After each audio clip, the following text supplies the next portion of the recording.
Hey guys, tonight we embark on a journey, not just through time, but through a landscape so vast and unforgiving, it makes your morning commute feel like a leisurely stroll through a well-irrigated park.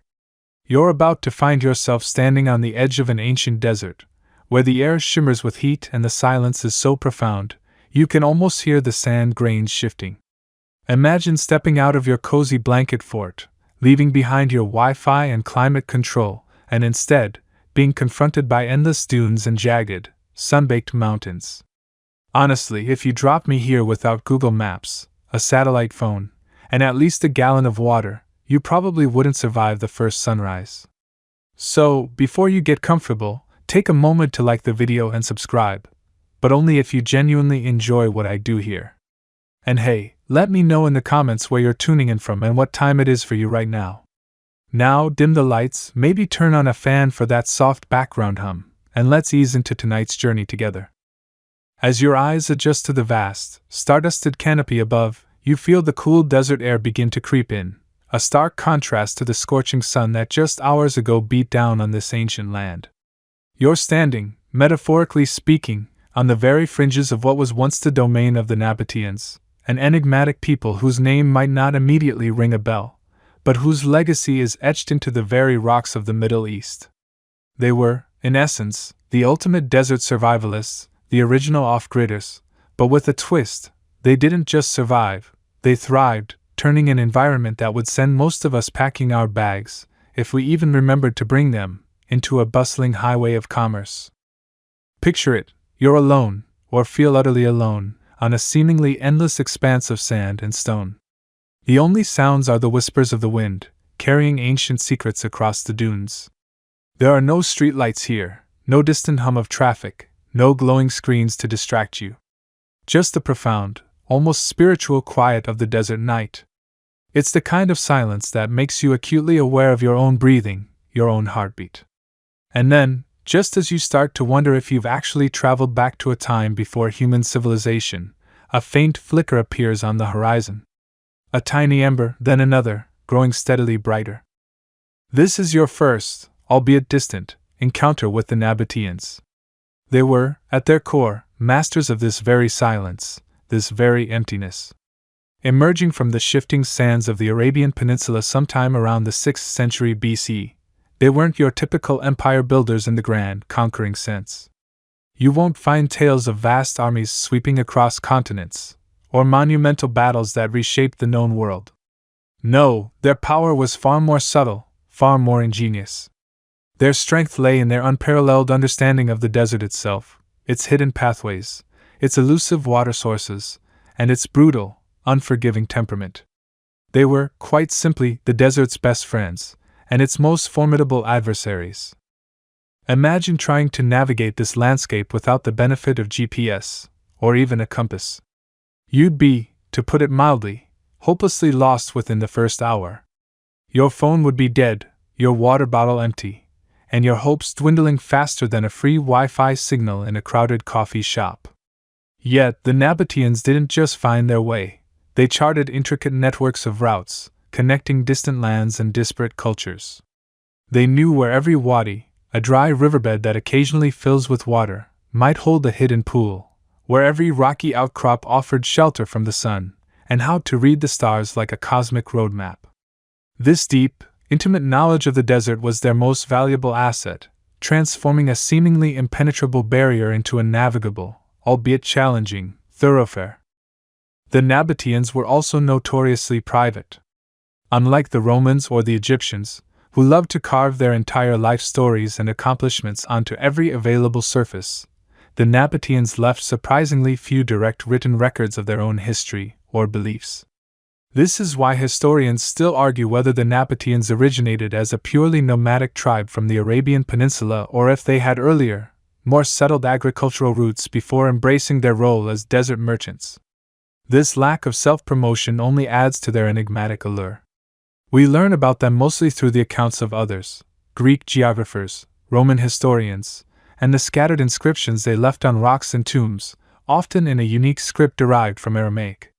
It's like trying to understand a super-secret club by only reading the membership applications of people who didn't get in.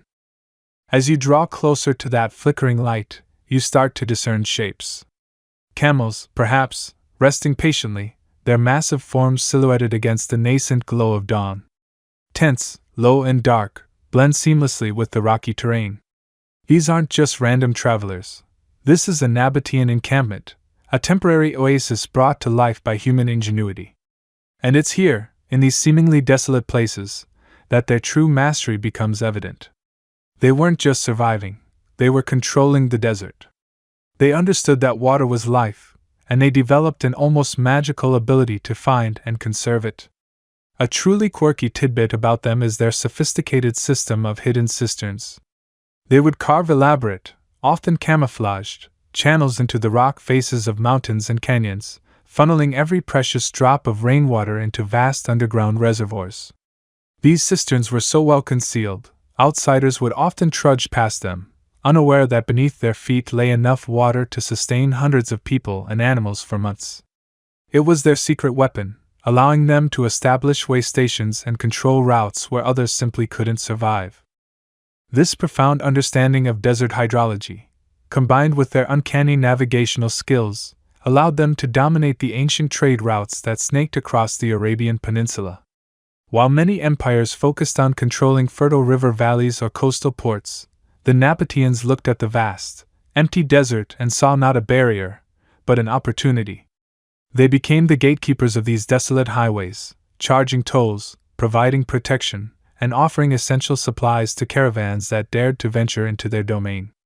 It was a business model built on scarcity and expertise, a bit like being the only gas station for 1,000 miles, but also offering a 5-star hotel and a full-service mechanic. They weren't just tough desert dwellers, they were shrewd diplomats. To secure safe passage for their caravans and ensure their control over the routes, they forged alliances with various nomadic tribes, paid protection money when necessary, and sometimes, yes, they flexed their desert-hardened muscles. But their primary tool was always knowledge of the land, knowledge of the people, and knowledge of how to make a profit where others saw only hardship. They were the original, quiet quitters, of global politics, not seeking to conquer, but to control the flow of goods and wealth through their unique expertise. As the sun begins to peek over the jagged eastern horizon, painting the sky in fiery hues of orange and purple, you see the Nabataeans stirring. They move with a quiet efficiency, their movements honed by generations of desert living. Their clothing, often simple robes and head coverings, seems perfectly suited to the environment, protecting them from both the sun's fury and the night's chill. You realize that these aren't just people living in the desert, they are people of the desert. They are an extension of its vastness, its resilience, and its hidden depths. And it is this deep connection, this innate understanding, that allowed them to become the masters of its hidden paths, laying the groundwork for a kingdom that would defy all expectations and build a city of unparalleled beauty right in the heart of this seemingly uninhabitable wilderness. You're only just beginning to grasp the sheer audacity of their existence. As you journey deeper into the desert, leaving the vast, open plains behind, the landscape begins to subtly shift. The sand, once an endless canvas, gives way to craggy, reddish-brown mountains, their peaks jagged against the impossibly blue sky. You start to notice something peculiar about these mountains, something that feels deliberate. It's as if the very earth has decided to fold in on itself, creating secrets. And then you find it. Not with a grand fanfare, but with a quiet, almost shy invitation. A narrow crack in the rock face, barely wide enough for a camel, or a very determined human, to pass through. This, my friend, is the sick. Imagine walking into a slot canyon, but one that stretches for over a mile, its walls rising hundreds of feet on either side, sometimes so close you could touch both at once. The light above narrows to a sliver, painting the sandstone walls in shades of rose, ochre, and deep crimson. It's like stepping into a geological cathedral, a natural hallway carved by ancient floods, now repurposed by human genius. The air here is noticeably cooler, a welcome respite from the desert sun, and the only sounds are your footsteps echoing softly, and perhaps the gentle whisper of a breeze finding its way through the towering rock. This wasn't just any hidden canyon, It was a stroke of strategic brilliance. Think about it. How do you protect a valuable city in the middle of nowhere? You don't build walls around it. You find a place that is a wall. The Nabataeans, with their keen understanding of the desert, didn't just stumble upon this place. They chose it. The sick, this incredible natural chasm, served as the ultimate choke point. Try to imagine an invading army attempting to breach this natural fortress. You couldn't send thousands of soldiers charging in. They'd be funneled into a single, vulnerable line, easy targets for archers perched on the ledges above. It would be like trying to push a giant, angry blob through a tiny keyhole. Utterly impractical. Honestly, it makes those medieval castles with their moats and drawbridges look a bit over-engineered, doesn't it? Just find a really good crack in the earth, and you're golden. But a hidden, defensible canyon is only half the battle in the desert. The other, far more critical element, is water. This is where the Nabataeans truly cemented their claim to mastery. They weren't just good at finding water, they were hydrological geniuses. As you walk through the sick, look closely at the walls. You'll see precisely carved channels running along the base, some open, some covered with stone slabs. These were not just decorative grooves. They were sophisticated aqueducts designed to capture every single drop of precious rainfall that cascaded down the canyon walls during the rare, intense desert storms. They diverted this water into an intricate system of cisterns, reservoirs, and dams, some of which were capable of holding millions of gallons. It's a mainstream historical fact that Petra's advanced water management system allowed it to sustain a population of tens of thousands, a feat almost unimaginable in such an arid environment. They had a better water supply system than many modern cities had until the last century. Imagine their water bill. Or rather, the lack thereof, which is probably why they were so chill. This mastery of water transformed a mere hideout into a thriving metropolis. The Nabataeans, initially nomadic traders, recognized the unparalleled potential of this site. It wasn't just a place to shelter from the elements or evade enemies. It was a natural nexus for the vital trade routes that crisscrossed the ancient world. From this secure base, they could control passage, offer safe havens, and levy taxes on the caravans passing through. It was the ultimate desert toll booth, but one that offered genuine, life-saving services. And then, the transformation began. From a collection of temporary tents and crude shelters, Petra began to blossom into a city carved from the very rock itself. It wasn't built brick by brick, it was sculpted. Imagine the sheer, back-breaking effort. Artisans, engineers, and laborers, perhaps using simple iron chisels and hammers, working from the top down, suspended on ropes or precarious scaffolding. They literally peeled back layers of stone, revealing the magnificent structures within. It's a wonder they didn't all develop chronic shoulder problems and a deep appreciation for modern power tools. One can almost hear the rhythmic tap-tap-tap of chisels echoing through the sick for centuries.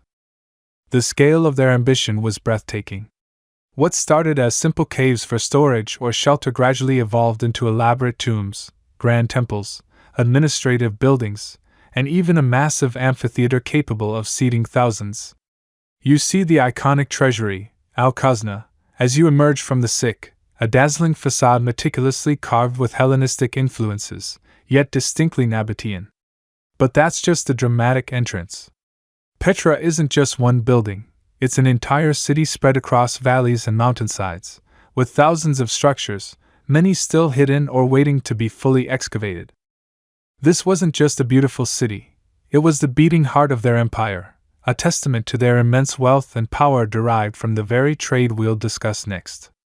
Its strategic location meant that goods from Arabia, India, and Africa, destined for the Mediterranean world, had to pass through Nabataean territory. Petra became a vibrant crossroads, a bustling marketplace where exotic spices mingled with precious silks, and rare minerals changed hands. It was the ancient world's version of a global shipping hub, but with more camels and less tracking numbers. As you wander further into the city, you might notice some of the more enigmatic structures. Take, for instance, the monumental Jinn blocks, near the entrance to the sick, large, cube-shaped rock formations carved out of the living rock. Their exact purpose remains a bit of a quirky mystery, but they are thought to be related to funerary practices or, perhaps, represent deities or spirits, serving as silent guardians at the city's threshold. They stand as a testament to the fact that even in such a grand, practical city, there was space for the spiritual and the unexplained. This duality, the pragmatic genius of their water systems and strategic location, coupled with the artistic and spiritual expressions carved into the very landscape, is what makes Petra so fascinating.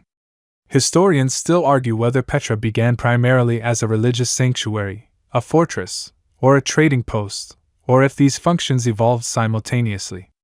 It's likely a bit of all three, with each aspect reinforcing the others, allowing this hidden canyon to grow from a desert waypoint into a magnificent, unassailable capital.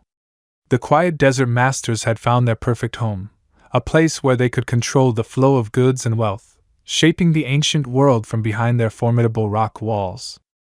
As you recline further into your imaginary desert tent, the lingering scent of ancient dust still tickles your nose, a phantom echo from Petra's magnificent rock-cut facades.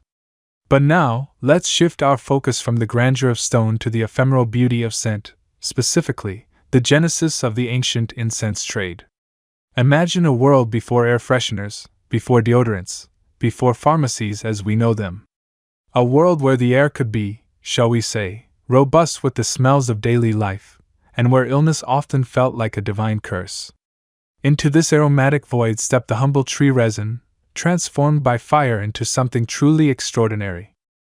What exactly is incense, in this ancient context? Forget those neatly packaged sticks you might find today.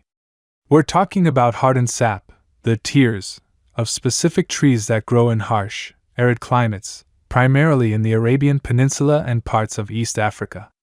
Think of it like a tree crying, and its tears turning into precious, fragrant jewels. The two titans of this trade were frankincense, from the boswellia tree, and myrrh, from the commiphora tree. These aren't exactly lush, leafy giants. Picture gnarled, scraggly trees, often looking like they've had a particularly rough week, clinging to rocky hillsides. To extract their bounty, harvesters would carefully make incisions in the bark, allowing the milky sap to ooze out and harden into amber-like beads or tears over several weeks. It was a painstaking process, requiring patience and a deep understanding of the trees themselves, not exactly a job for someone who preferred instant gratification. So, why did these tree tears become so coveted, so valuable that entire kingdoms would rise and fall on their trade? Well, for a multitude of reasons, some practical, some profoundly spiritual. Let's start with the spiritual. In a world where the line between the earthly and the divine was incredibly thin, smoke had a special significance. When you burned frankincense, its sweet, balsamic, slightly citrusy aroma would fill the air, and the smoke would curl upwards, ascending to the heavens. For ancient peoples, this wasn't just smoke, it was a visible prayer, a direct line of communication with the gods. You could almost hear the celestial voicemail message. Your offering is being received. Please hold. From the majestic temples of ancient Egypt, where pharaohs used it in elaborate rituals to honor their deities and ensure their passage to the afterlife, to the altars of Mesopotamia, where it appeased powerful gods, incense was seen as an essential element for sacred communion. The Egyptians, for example, were absolutely obsessed with it, burning it daily in their temples and using it lavishly in funerary rites. It was believed to purify spaces, ward off evil spirits, and even accompany the deceased on their journey to the underworld. This widespread use in ancient religious rituals is a mainstream historical fact that underscores its profound importance. But beyond the spiritual, there were very tangible, practical applications. Imagine living in a time without modern medicine. Myrrh, with its more bitter, earthy, and slightly medicinal scent, was a powerhouse. It was prized for its antiseptic and anti-inflammatory properties. Ancient physicians used it in poultices for wounds, as a pain reliever, and even as a primitive form of mouthwash. If you had a toothache, myrrh might be your best friend. It was also crucial in embalming processes, particularly in Egypt, where its preservative qualities helped prepare bodies for the eternal journey. If you thought getting your kids to brush their teeth was hard, imagine telling them they needed to smell like embalming fluid for the afterlife. Myrrh to the rescue. And then there was the luxury aspect. These resins, especially when ground into powders or infused into oils, were the ancient world's finest perfumes and deodorants. Imagine the bustling, often crowded cities of antiquity, the smells of market stalls, livestock, and unwashed masses. A waft of frankincense or myrrh would have been a breath of fresh air, quite literally. It was the ancient equivalent of new car smell, only it was probably new temple smell, or new royal palace smell. Wearing these scents wasn't just about smelling good, it was a status symbol, a clear indicator of wealth and sophistication. If you smelled like frankincense, you were clearly a person of importance, someone who could afford to literally burn money for a pleasant aroma. The genesis of this trade likely stretches back millennia, to the very first people who stumbled upon these trees, perhaps in the hot, arid regions of modern-day Yemen or Oman. Perhaps a lightning strike ignited a bush, releasing an intoxicating aroma that caught someone's attention. Or maybe a curious individual, noting the sticky sap, decided to experiment with it. Scholars still ponder whether the initial use of incense was primarily spiritual, or if its practical applications like deodorizing and medicinal properties were the true drivers of its early adoption. What we do know is that by the time great civilizations began to rise, the demand for these resins was already firmly established. One quirky tidbit about the harvesting process involves the boswellia trees themselves. In some regions, ancient harvesters developed a unique method of tapping the trees. They would make small, shallow cuts, not deep enough to harm the tree, and then leave them for weeks or even months. The tree, in response to the injury, would produce more sap, which would then harden into those precious tears. It was a sustainable harvesting method, passed down through generations, ensuring the continued supply of this valuable commodity. Imagine the patience required, waiting for nature to perform its magic, before you could even begin to collect your harvest.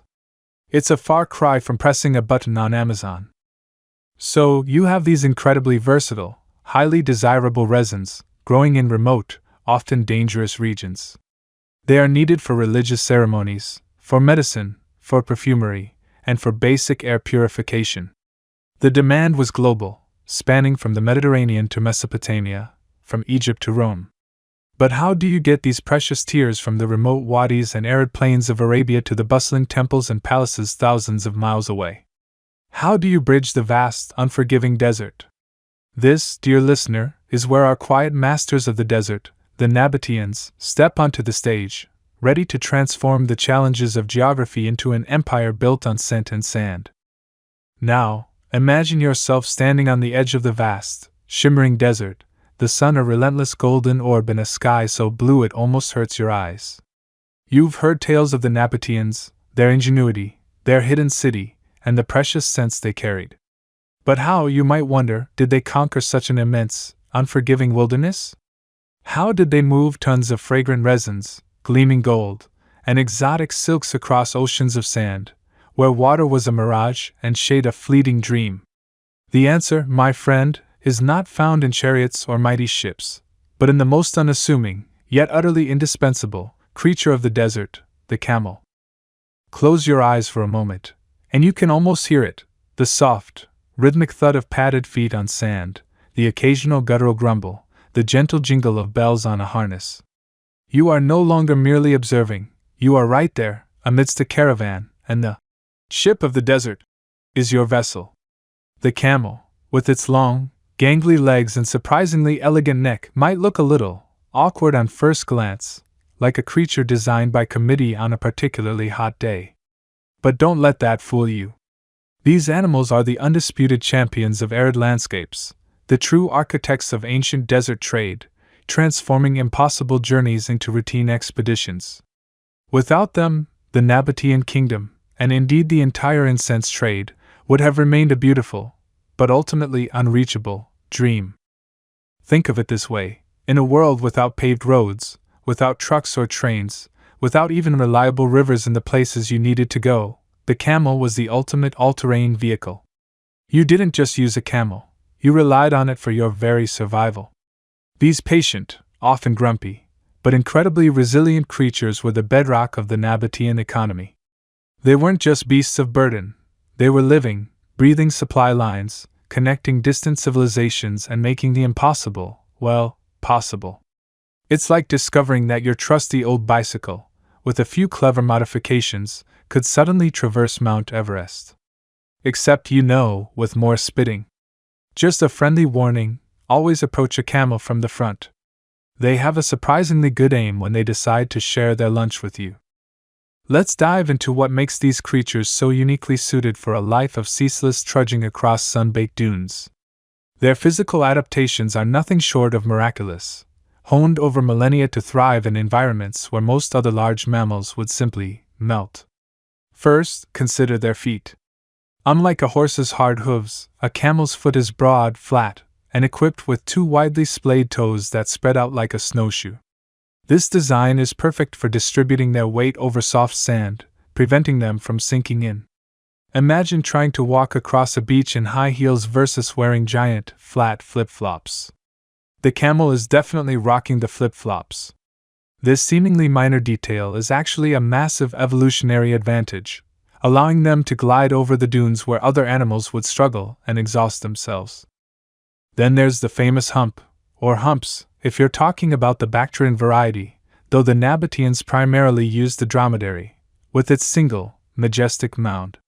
Now, let's clear up a common misconception, because this is a bedtime history, and we want to get our facts straight. The hump is not filled with water. Nope. It's actually a concentrated store of fat. Think of it as a camel's personal, mobile energy bar. When food and water are scarce, their bodies metabolize this fat, releasing both energy and metabolic water.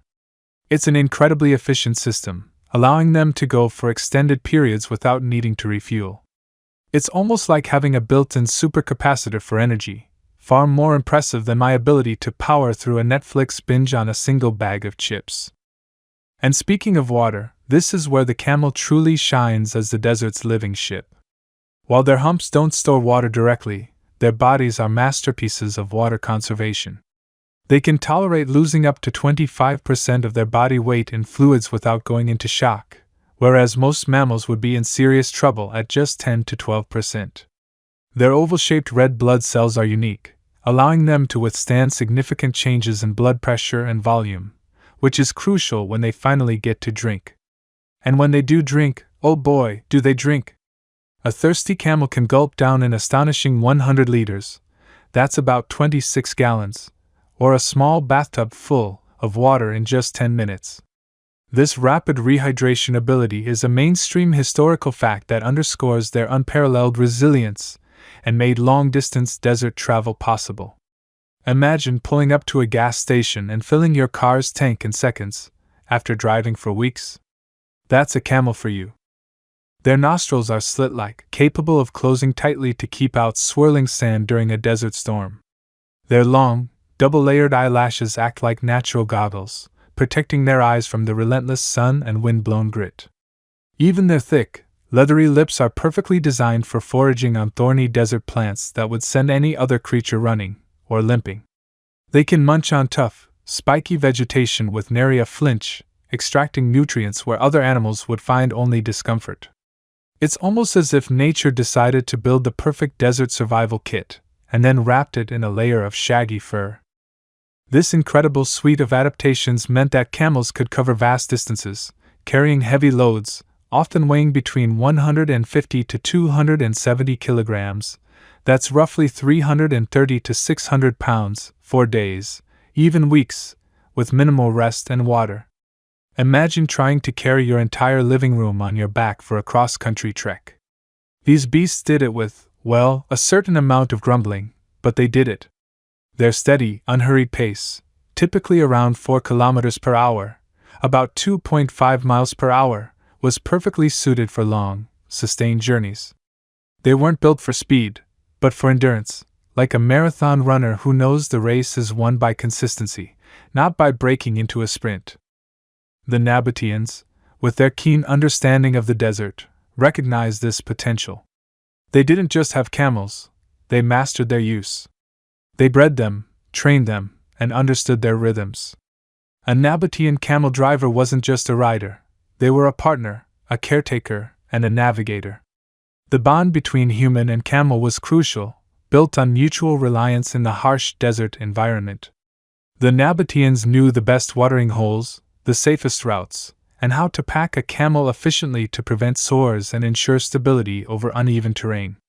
It was a sophisticated logistical operation, reliant entirely on these living, breathing cargo vessels.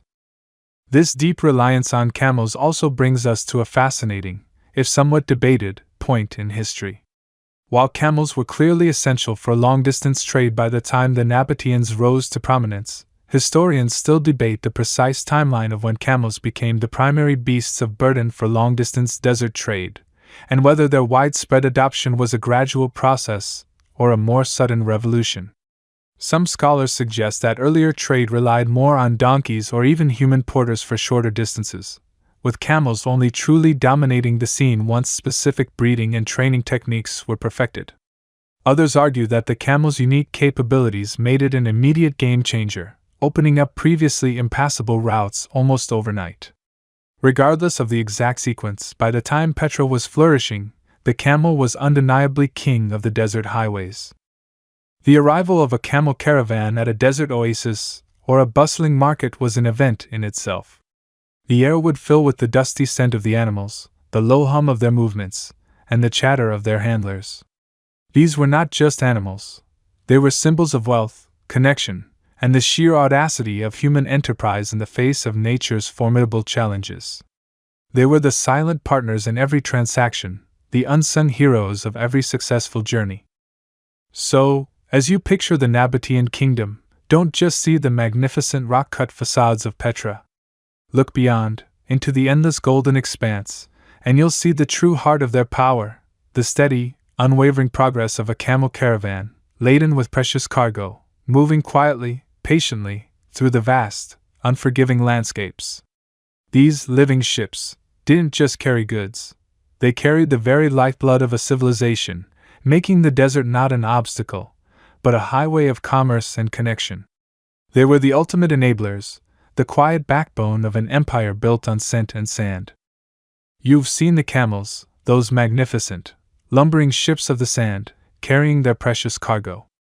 But a ship, no matter how grand, is useless without a skilled captain and a map. And in the vast, shifting, seemingly featureless expanse of the Arabian desert, maps were less about lines on parchment, and more about knowledge etched into the very soul of the Nabataean people. This, my friend, is where the Nabataeans truly became masters of their destiny, transforming a perilous journey into a predictable, profitable enterprise. They didn't just survive the desert, they owned it, not with armies, but with an unparalleled understanding of its secrets. Imagine, if you will, standing at the edge of an endless ocean of sand. No GPS, no satellite imagery, not even a compass in the way we know it. How do you find your way from the Fertile Crescent to the distant shores of the Red Sea, across hundreds of miles of dunes and rock? The Nabataeans possessed navigational skills that would make even the most seasoned modern explorer feel a tad, directionally challenged. They were the original desert whisperers, reading the landscape like an open book. You might look out and see nothing but endless undulations of sand, but they saw stories. They saw the subtle shifts in wind-sculpted dunes, the way certain rock formations pointed like ancient signposts, the almost imperceptible changes in vegetation that hinted at hidden moisture. They knew the stars intimately, not just as twinkling lights, but as a celestial clock and compass. The familiar sweep of the Big Dipper, the steady glow of Polaris, these were their nightly guides, charting a course across the inky blackness. During the day, the sun was their unerring companion, its arc across the sky telling them not just direction, but the hour, allowing them to time their journeys with uncanny precision, avoiding the most brutal midday heat. It was like they had an internal Google Maps, only powered by millennia of inherited wisdom and an almost supernatural connection to their environment. Forget trying to find your car keys. These folks could find a pin in a desert haystack, blindfolded, and probably tell you its serial number. But knowing where you're going is only half the battle. In the desert, the real challenge, the ultimate arbiter of life and death, is water. And here, the Nabataeans truly shone, demonstrating a deep understanding of desert hydrology that baffles engineers even today. They weren't just good at finding water, they were masters of managing it. Their secret wasn't magic, though it must have seemed like it to outsiders, but an ingenious system of cisterns and dams. They would meticulously collect every drop of precious rainwater that fell on the sparse landscape, channeling it through intricate systems of channels into vast, subterranean reservoirs carved deep into the rock. These weren't just puddles, some were enormous, capable of holding thousands of gallons, enough to sustain entire caravans and their animals for weeks. You might think of it as ancient, highly sophisticated plumbing, but without the leaky taps and the frustratingly slow internet connection. They knew exactly where the wadis, those dry riverbeds, would briefly flow after a rare downpour, and they were there, ready to capture every last precious drop. This wasn't just about survival, it was a strategic advantage. While other traders struggled, constantly searching for unreliable water sources, the Nabataeans had a network of hidden, secure water points along their routes. This mainstream historical fact, their advanced water harvesting and storage systems, is perhaps the most tangible evidence of their ingenuity. It meant they could traverse routes no one else dared, giving them a monopoly on the most direct and efficient paths. And they guarded these secrets fiercely. Imagine trying to find a hidden well in a landscape that actively tries to hide everything. It's said that some of these water sources were so well camouflaged, so cleverly integrated into the natural rock, that you could walk right past them without ever knowing they were there. Indeed, a quirky tidbit suggests that some Nabataean guides would even blindfold their foreign clients when approaching particularly sensitive water points, ensuring their precious knowledge remained exclusive. It makes you wonder, doesn't it? How many ancient desert travelers, parched and desperate, walked right over a hidden cistern without ever knowing salvation lay just inches beneath their feet. Beyond the physical challenges of navigation and water, there was the equally treacherous landscape of human interaction. The desert, while seemingly empty, was home to numerous nomadic tribes, each with their own territories, customs, and, let's be honest, their own ideas about who should profit from trade passing through their lands. This is where the Nabataeans' shrewd diplomatic strategies came into play, turning potential adversaries into allies, or at least, into willing recipients of their generosity. They understood that a well-placed conversation was often more effective than a well-aimed arrow. They cultivated a reputation for being fair, reliable, and incredibly wealthy, which certainly helped. They negotiated treaties and alliances with local Bedouin tribes, often paying tolls or offering gifts in exchange for safe passage and protection from banditry.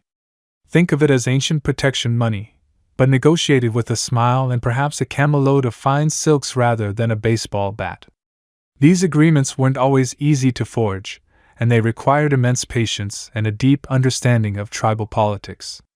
They weren't just handing over tribute, they were building relationships, fostering a network of trust and mutual benefit across the vast desert.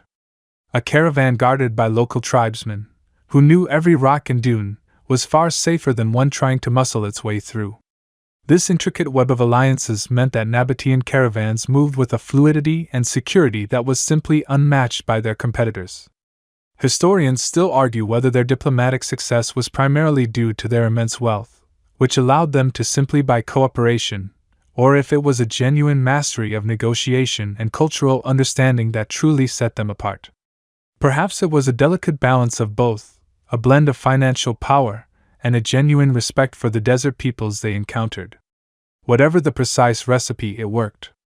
They understood that the cost of a few gifts or a negotiated toll was far less than the cost of a lost caravan, or worse, a lost life. They were the ultimate networkers of the ancient world, connecting disparate peoples and cultures with the invisible threads of commerce and trust. It's almost as if they had a LinkedIn profile for every chieftain from Yemen to Gaza. So, you see, the quiet, camel-based incense trade of the Nabataeans wasn't just about camels and fragrant resins. It was a testament to human ingenuity, a triumph of knowledge over adversity. It was about reading the stars, understanding the whisper of the wind, listening to the very pulse of the earth for its hidden waters, and speaking the language of diplomacy in a world where force often seemed the only answer. They transformed the desert from an impenetrable barrier into their private highway, a testament to their unparalleled mastery of navigation, hydrology, and the subtle art of human connection. As those patient camels trudged, laden with the desert's most precious commodities, you might wonder, what exactly was so special about these fragrant resins? Why were kings and pharaohs, priests and emperors so utterly obsessed with them? Tonight, we peel back the layers of mystique surrounding the most famous of these desert treasures, frankincense. Imagine, if you will, shimmering droplets, translucent and golden, weeping from the gnarled bark of a rather unassuming tree. These aren't just any tree tears, mind you. These are the fabled golden tears of the boswellia tree, primarily found in the sun-baked, rugged landscapes of what is now Oman and Yemen, as well as parts of Somalia and Ethiopia. To see these trees, often clinging precariously to rocky outcrops, is to witness nature's quiet alchemy. They look, frankly, a bit like they've had a rough life, twisted by wind and sun, but within their veins flows liquid gold. The process of collecting frankincense is, even today, surprisingly low-tech and immensely respectful of the tree itself. Harvesters, with generations of knowledge etched into their hands, carefully make small incisions in the bark. It's a bit like giving the tree a tiny, therapeutic paper cut. The tree, in its quiet, botanical protest, then exudes a milky, sticky sap. Over weeks, sometimes even months, this sap hardens into irregular, amber-hued nuggets, the very frankincense we're talking about. It's a slow, painstaking harvest, which only adds to its perceived value. You can almost hear the trees sighing. Oh, another incision? Fine, but make it quick, I'm busy photosynthesizing. But why was this hardened tree sap so incredibly coveted? Well, it wasn't just about its delightful aroma, though that was certainly a major selling point. Think of frankincense as the ancient world's ultimate multi-tool, a spiritual cleanser, a medicinal marvel, a status symbol, and a fragrant bridge between the mortal and the divine. Its scent, when burned, is complex, woody, spicy, slightly citrusy, and deeply calming. It fills a space not just with fragrance, but with an almost palpable sense of sanctity. Let's journey back to the sun-drenched temples of ancient Egypt, a civilization utterly obsessed with the afterlife and the divine. Here, frankincense wasn't just a luxury, it was a necessity. It's a mainstream historical fact that the Egyptians used vast quantities of frankincense in their religious ceremonies, burning it as an offering to their gods, believing its smoke carried prayers directly to the heavens. Pharaohs and high priests demanded it for their elaborate rituals, for purifying temples, and for creating a sacred atmosphere. Imagine the sheer volume of smoke rising from Karnak or Luxor, perfuming the very air with devotion. They also incorporated it into their embalming processes, not just for its aromatic properties, which help mask the less pleasant aspects of mummification, but also for its perceived preservative qualities and its symbolic role in guiding the deceased soul on its eternal journey. It was essentially the ultimate spiritual upgrade for your post-mortem journey. But the appeal of frankincense wasn't confined to the Nile. In Mesopotamia, it was offered to the mighty gods of Sumer and Babylon, its fragrant plumes rising from ziggurats. The Greeks and Romans, ever practical yet deeply spiritual, burned it in their temples during sacrifices, believing its scent pleased the deities and purified the air. It was a common sight to see a Roman citizen sprinkling a few grains onto a brazier as a personal offering, a small gesture of piety in their bustling lives. For the ancient Israelites, frankincense held a particularly profound significance. It was a key ingredient in the sacred incense blend prescribed by God for use in the tabernacle and later in the temple in Jerusalem. This holy incense, known as ketoret, was burned daily on the altar of incense, filling the holy place with a constant, fragrant cloud. The smoke was seen as a sweet savor to God, a symbol of prayer ascending to the divine. It was so central to their worship that its composition was kept secret, and its unauthorized use was strictly forbidden. You could say it was the original divine air freshener, only with much higher stakes and a very exclusive recipe. Now for a quirky tidbit. Beyond its spiritual and aromatic uses, frankincense also had surprising practical applications in the ancient world.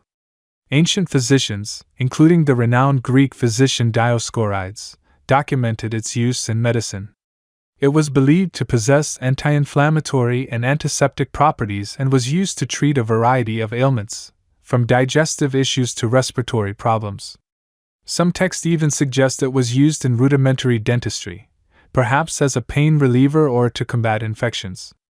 Imagine your ancient dentist saying, "Open wide, this might sting a little, but at least it'll smell divine." It shows just how versatile these golden tears truly were, moving beyond the purely spiritual into the realm of everyday healing. The sheer economic power of frankincense is almost incomprehensible to us today. It was, quite literally, worth its weight in gold, sometimes even more so. This wasn't just because it smelled good, it was because its spiritual significance imbued it with immense power and demand across vast, disparate cultures. The Nabataeans, as we've seen, understood this intrinsically. They weren't just transporting a commodity, they were transporting reverence, healing, and a direct line to the divine. The journey of frankincense from its remote harvesting grounds in the Dhofar region of modern-day Oman or the Horn of Africa was epic. It involved long, arduous sea voyages across the Arabian Sea, followed by the overland trek through the formidable Arabian deserts. It's here that the Nabataeans truly shone, transforming this perilous journey into a meticulously managed, highly profitable enterprise. The sheer logistical challenge of moving such a valuable and relatively fragile commodity across thousands of miles of unforgiving terrain is mind-boggling. Think of it, no refrigerated trucks, no GPS, just camels, stars, and an unparalleled understanding of the desert. Historians still argue whether the sheer volume of frankincense mentioned in ancient texts truly reflects continuous, high-volume trade, or if some accounts were more aspirational than actual, given the harsh conditions of its collection and transport. Was every temple burning it daily in massive quantities, or was it a more sporadic, precious offering? What is clear, however, is that the demand was constant and insatiable, driving the engines of trade across the ancient world. The Nabataeans were the conduits for this demand, the silent, desert-dwelling masters who ensured the golden tears reached their eager, often desperate, recipients. The quiet whisper of frankincense, as it burns, carries echoes of ancient prayers, royal decrees, and the silent footsteps of countless camels. It's a scent that transcends time, a reminder of how deeply intertwined commerce, spirituality, and human desire have always been. As the sweet, almost creamy scent of frankincense begins to fade from your imaginary caravan, a different, more complex aroma starts to drift on the desert breeze. It's a scent that is both earthy and slightly acrid, warm and yet strangely sharp, the unmistakable fragrance of myrrh. If frankincense was the golden tear of spiritual uplift, then myrrh was its stoic, bitter cousin, a resin of profound practical utility that the Nabataeans ferried across the sands with equal diligence. You might be familiar with myrrh primarily from ancient religious texts, often grouped with frankincense as a precious offering. But its story, like the Nabataean trade routes themselves, winds far beyond the sacred. This wasn't just another pretty smell. Myrrh was the ancient world's multi-tool, a Swiss army knife of aromatic utility, if you will, without the tiny scissors that never quite cut anything properly. Its origins, much like frankincense, lay in the arid regions of the Arabian Peninsula and the Horn of Africa, harvested from the thorny, gnarled trees of the Comifera genus. When the bark of these resilient trees is cut, a pale yellow, oily sap oozes out, which then hardens into reddish-brown, irregular lumps, the myrrh resin. And yes, it is bitter. You wouldn't want to accidentally chew on it, trust me. It's like the ancient world's version of that bitter medicine you had to take as a kid, but this one actually smelled quite good. The Nabataeans, with their keen eye for valuable commodities, understood myrrh's multifaceted appeal. They knew that while frankincense ascended to the heavens in plumes of smoke, myrrh worked its magic down on earth, often in the most intimate and practical ways.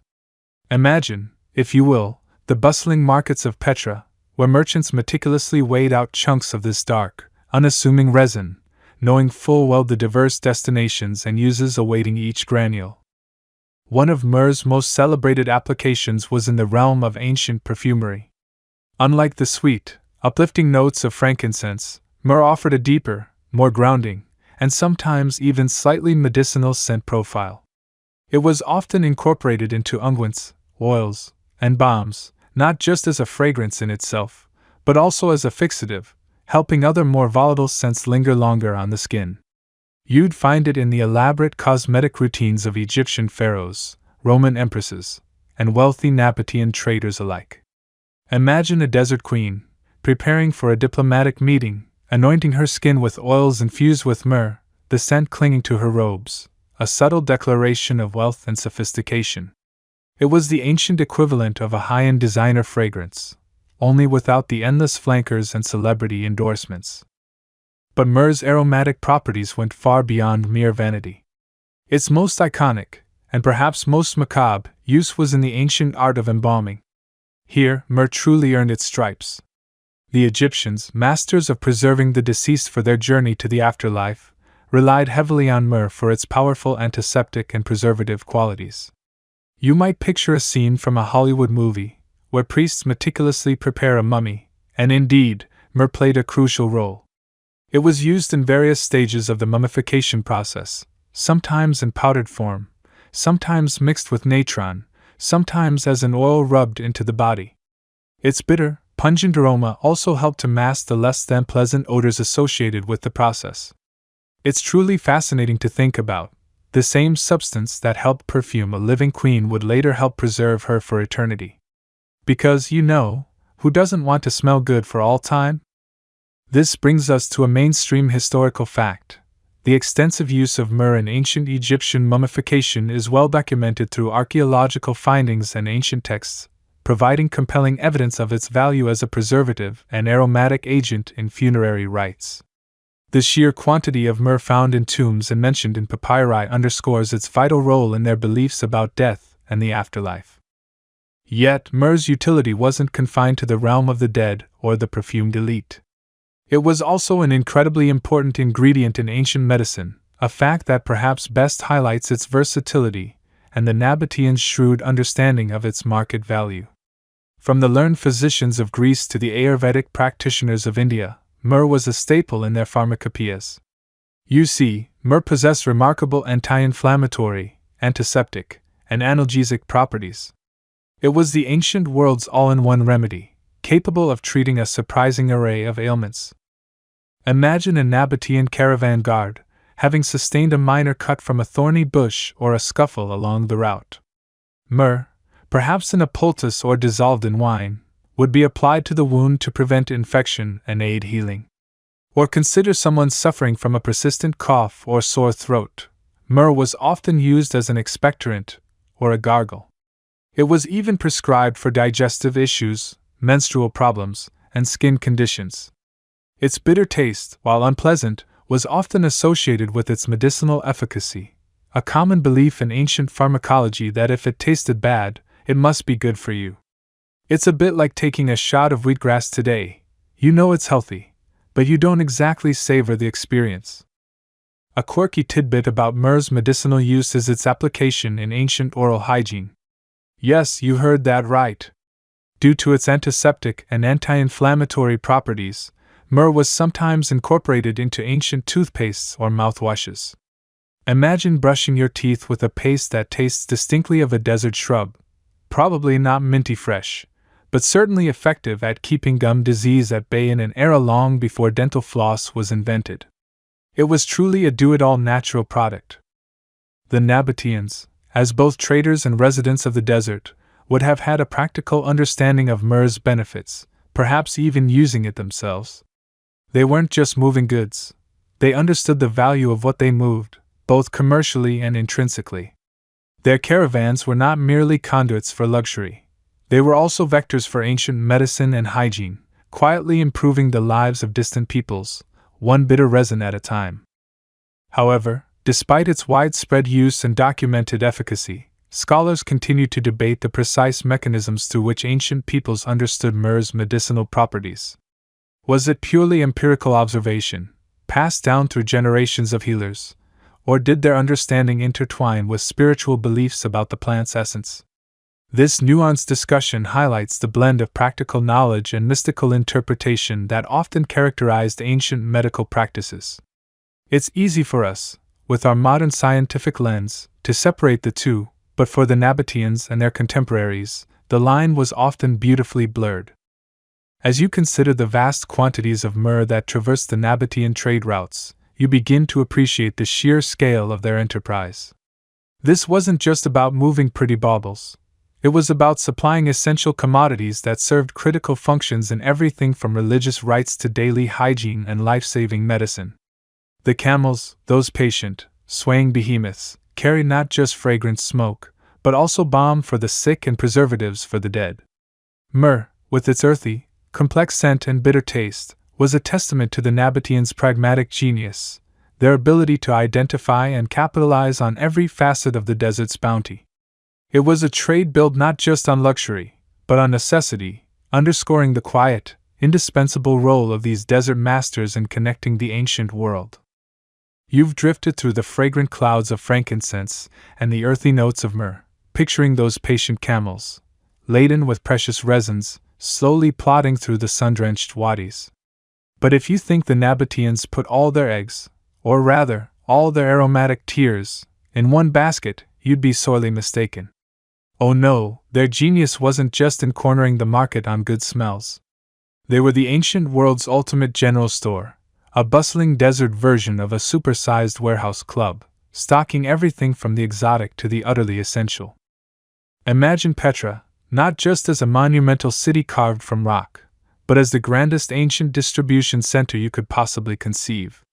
If you were a merchant from, say, Alexandria, looking for something specific from the east, or a trader from India hoping to offload your wares in the Mediterranean, the Nabataeans were your guys. They were the original middlemen, and they perfected the art of making a profit on just about anything that could be strapped to a camel's back. It's like an ancient Amazon Prime hub, but with more sand, fewer drone deliveries, and a distinct lack of add to cart buttons. So, beyond the shimmering grains of incense, what else was tucked into those carefully packed saddlebags? Let's take a journey through the inventory, shall we? From the sun-baked lands of the east, across the Arabian Sea and then up through the Arabian Peninsula, flowed a river of luxury. First, let's talk spices. Oh, the spices! While frankincense and myrrh were for the gods and the wealthy, spices were for everyone who wanted to make their bland gruel taste like a feast. You'd find pepper, the king of spices, its tiny, potent berries traveling thousands of miles from India. Imagine the aroma, even through the dry desert air, as a caravan carrying sacks of it arrived. Cinnamon, with its warm, sweet embrace, and cloves, pungent and exotic, also made their way west. These weren't just flavor enhancers, they were currency, medicine, and status symbols. Trying to keep delicate spice jars from rattling apart on a camel's back must have been a daily challenge. One wrong bump, and your expensive cinnamon could end up as camel dust.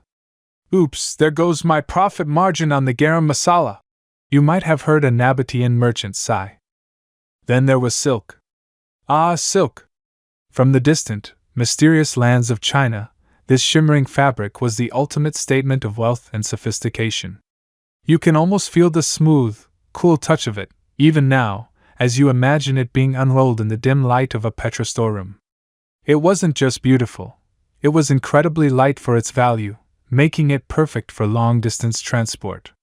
Imagine trying to explain to a camel, who's probably thinking about its next meal of thorny bushes, that it's carrying enough silk to dress an entire Roman emperor's court.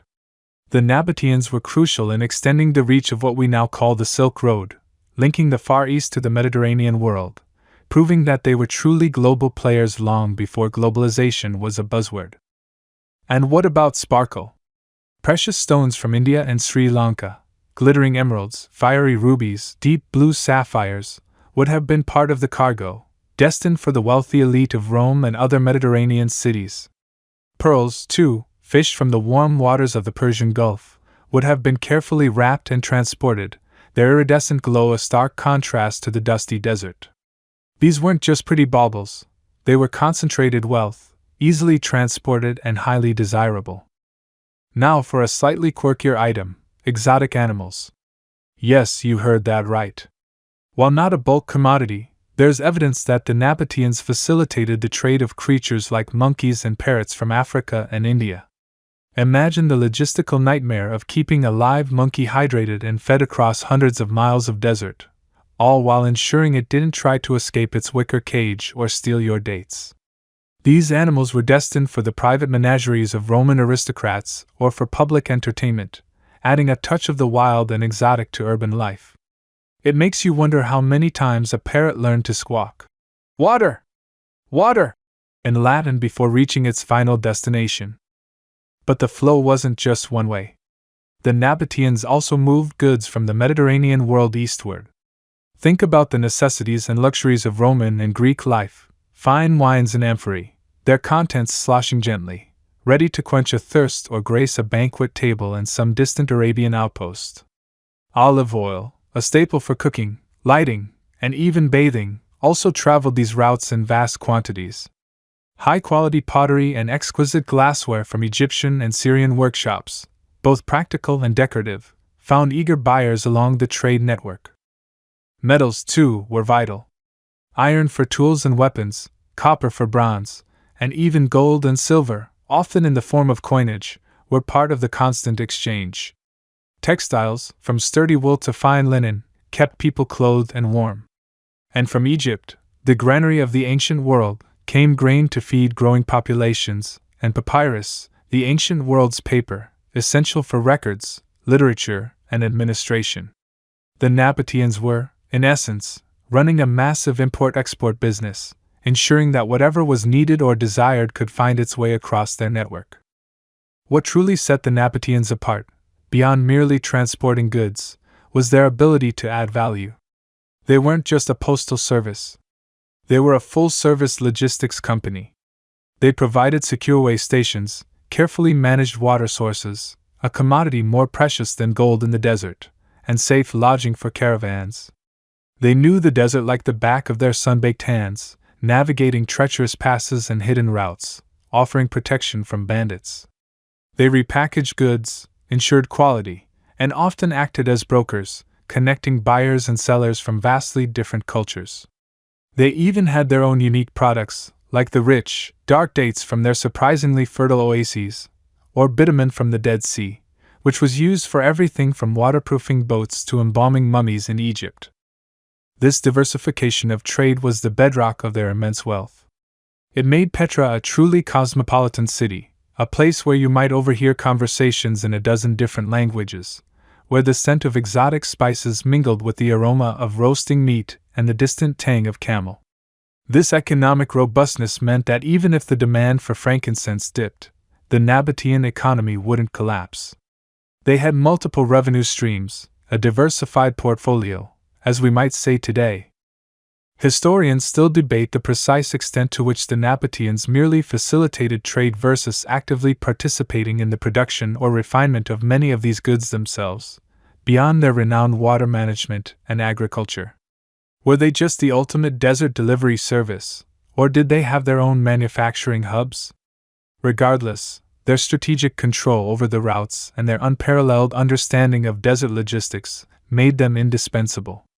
Imagine the inventory management system they must have had in place: no spreadsheets, just countless clay tablets, and a lot of very patient scribes trying to keep track of a caravan carrying everything from live monkeys to bolts of silk and jars of olive oil. Talk about a diverse product line. So, the next time you think of the Nabataeans, don't just picture the wafting smoke of incense. Picture a bustling market, alive with the chatter of merchants and the clatter of goods, a kaleidoscope of colors and scents, all made possible by the quiet, tireless efforts of those camel caravans. They were the ultimate desert real estate agents for goods, making sure everything got from point A to point B, no matter how far or how difficult the journey. Their kingdom wasn't just built on fragrant smoke. It was built on the incredible ingenuity of moving everything across the sand. Now, imagine the sheer value of those caravans. Not just a few bags of frankincense, but mountains of it. Spices, gold, shimmering silks, precious stones, a veritable walking treasure chest, slow trudging its way across some of the most unforgiving landscapes on Earth. You'd be right to wonder, how on earth did they protect all that? Because, let's be honest, if you were a desert bandit back then, seeing a caravan laden with enough wealth to buy a small city, well, let's just say it would be mighty tempting. The Nabataeans, being the shrewd business moguls of the ancient world that they were, understood this perfectly. They knew that their entire economic empire, their very way of life, hinged on the uninterrupted flow of goods. So, they didn't just hope for the best. They built a security system that would make even modern logistics companies nod in impressed approval.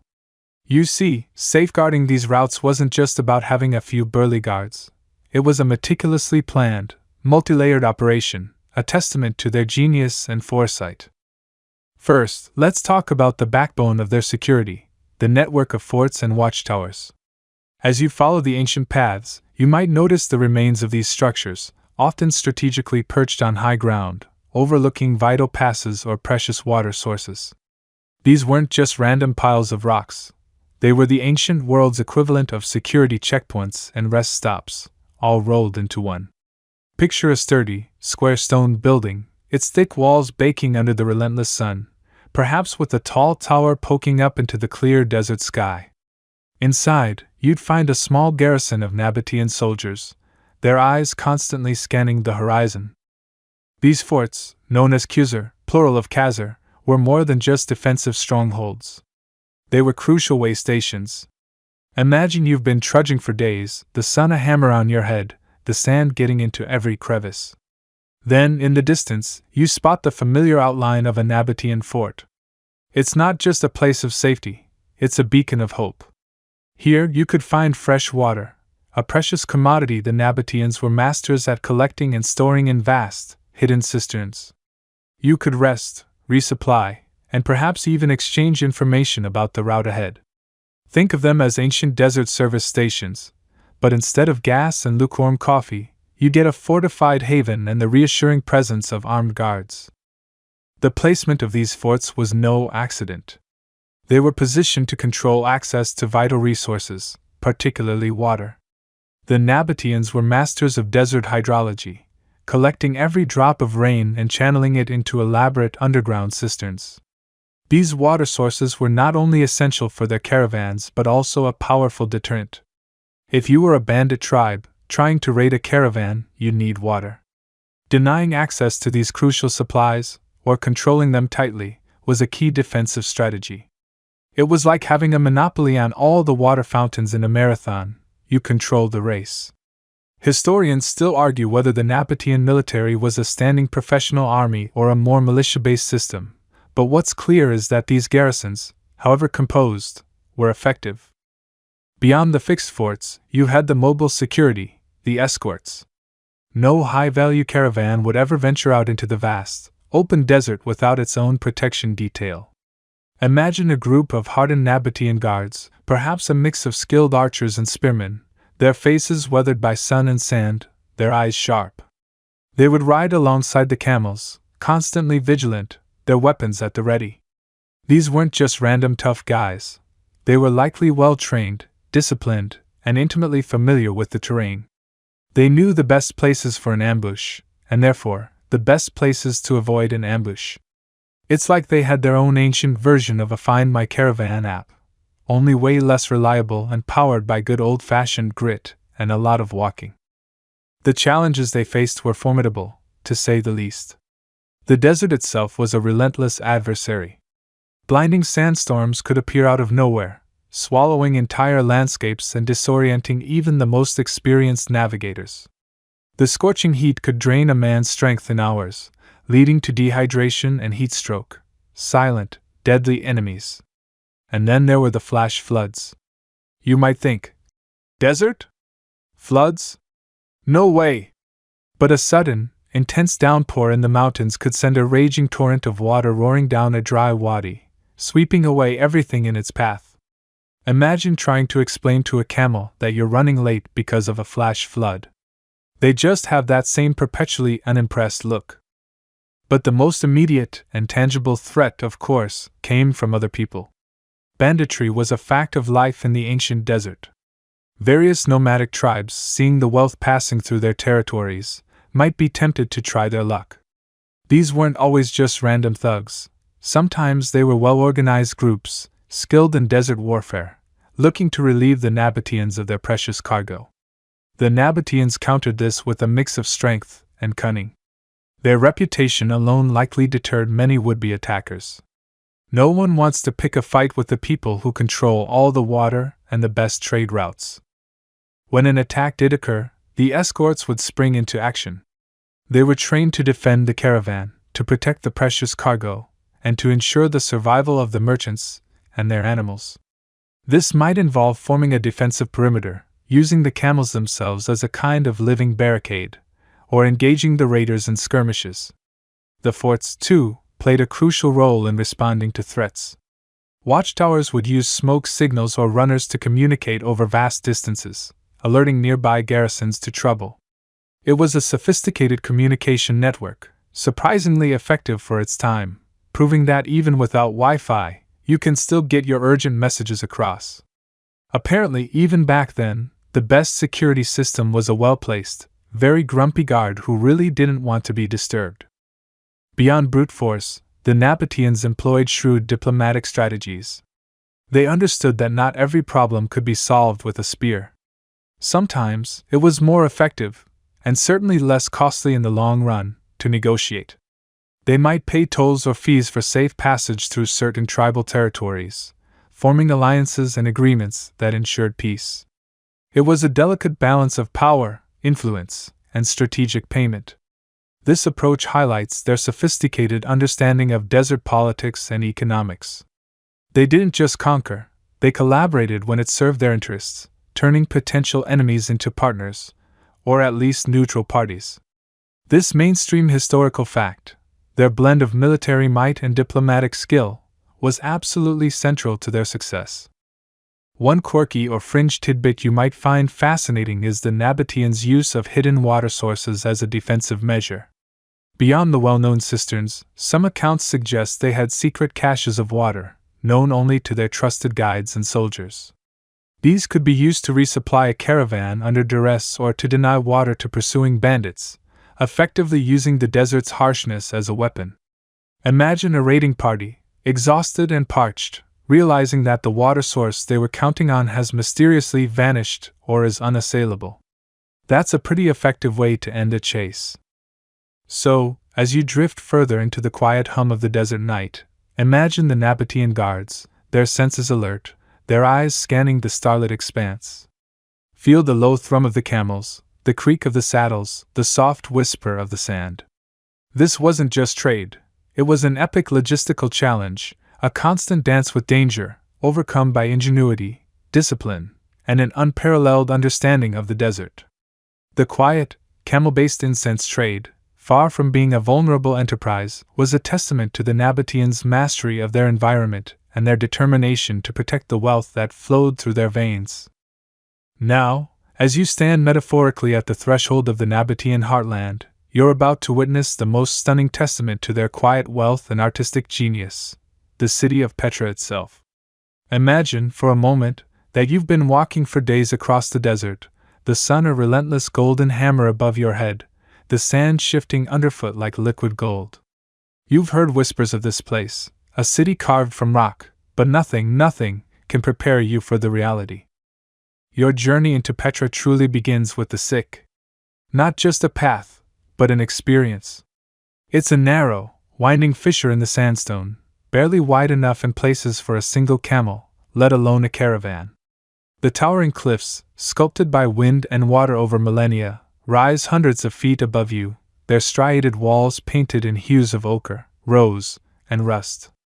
As you slowly trudge through this cool, shaded canyon, the sounds of the desert fade, replaced by the soft echo of your own footsteps and perhaps the distant murmur of water. It feels almost like the earth is breathing around you, a slow, gentle inhale and exhale. It's the ultimate natural security system, a bottleneck that screams, "You shall not pass, unless we say so." Honestly, trying to get planning permission for a front path like this today would be an absolute nightmare. The homeowners association would have a field day. Then, just when you think the sick will never end, just when you're starting to wonder if you've somehow taken a wrong turn into a geological cul-de-sac, you catch a glimpse. A sliver of light, a hint of something monumental peeking through the narrow gap. And then, as the canyon walls pull back, it hits you. The treasury. Al-Khazna. It's not just a building, it's an apparition, a dream solidified in rose-red stone. Carved directly out of the cliff face, its Hellenistic facade, complete with columns, capitals, and intricate friezes, seems to glow with an inner light, especially in the soft morning sun. It's so perfectly preserved, so utterly breathtaking, that for a moment, you might actually forget to breathe. You just stand there, mouth agape, wondering how on earth someone managed to chisel that out of a mountain. It's like discovering a super yacht parked in a cave, except instead of polished chrome, it's all sculpted sandstone.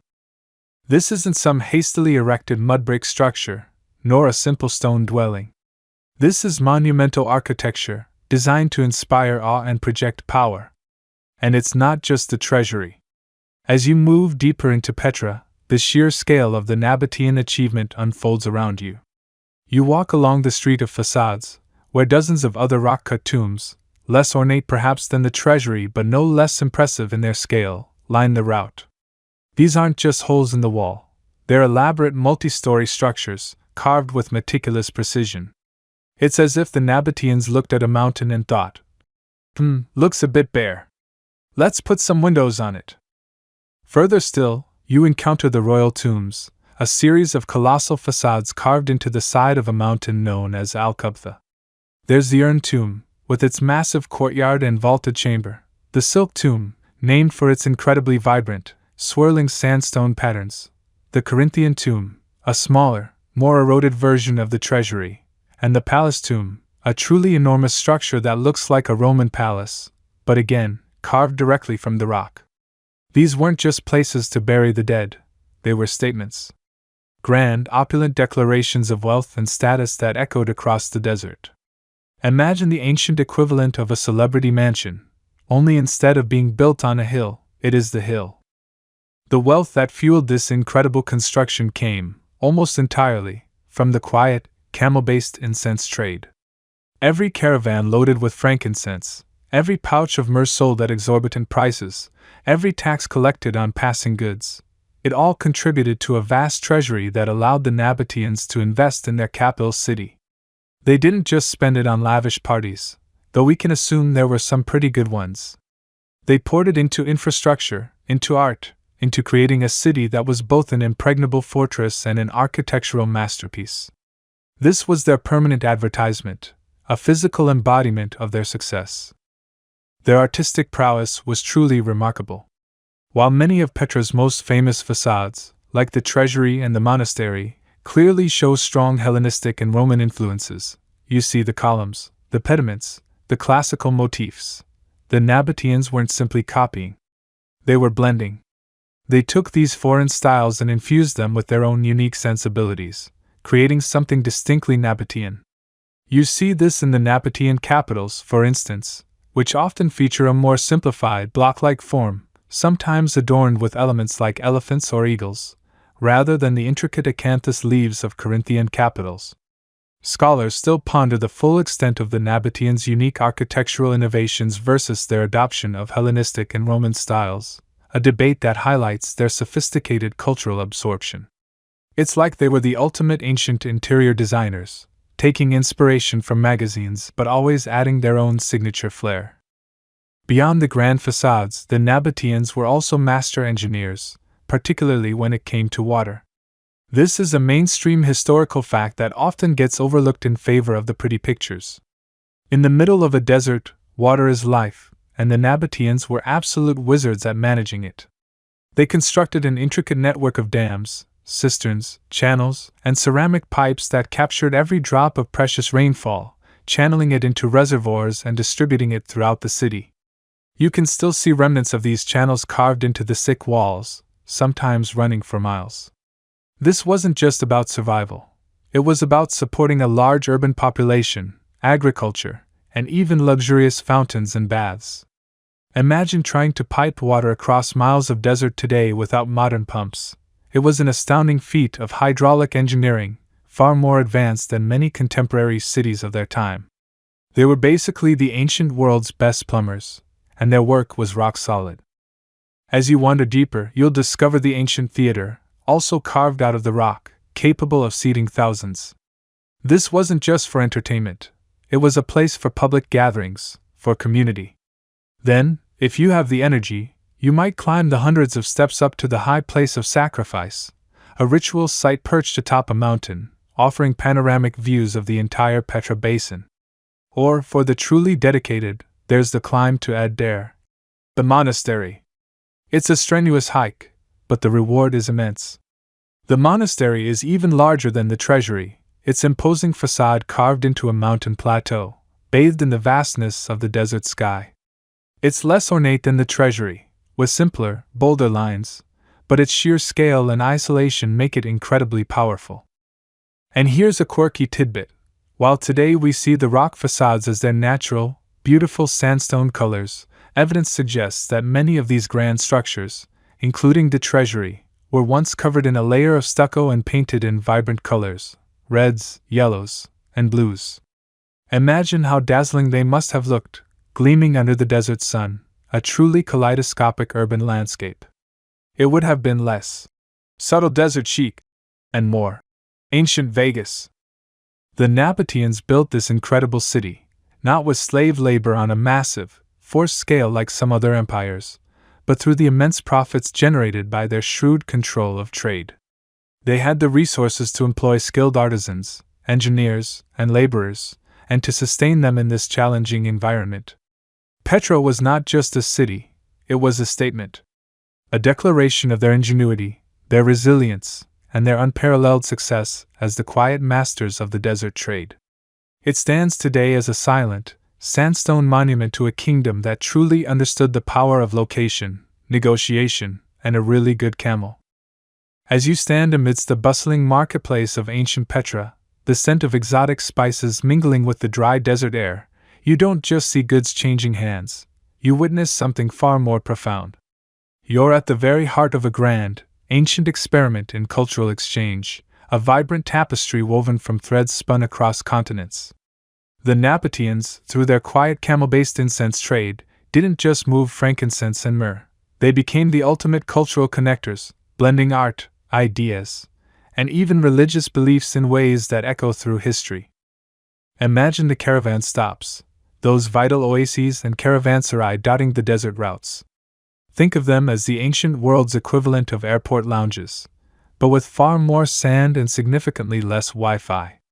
Here, merchants from Yemen, India, Egypt, Mesopotamia, Greece, and Rome would rub shoulders, sharing stories, haggling over prices, and more importantly, exchanging snippets of their worlds. You'd hear a cacophony of languages, Aramaic, Greek, Latin, various Arabic dialects, creating a linguistic symphony that would make a modern United Nations translator feel utterly overwhelmed.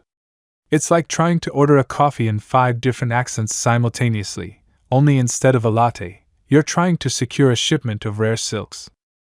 This constant flow of people meant a constant flow of ideas. Take art, for instance. When you gaze upon the magnificent facades of Petra, especially the iconic treasury or Al-Khazna, you don't just see local genius. Oh no. You see a glorious mashup, a truly ancient fusion cuisine of architectural styles. You'll notice graceful Hellenistic columns, reminiscent of Greek temples, carved directly into the rose-red sandstone. Look closer, and you might spot Egyptian-style cornices or Mesopotamian rosettes, all harmoniously integrated into a distinctly Nabataean aesthetic. It's as if an ancient interior designer said, "You know what?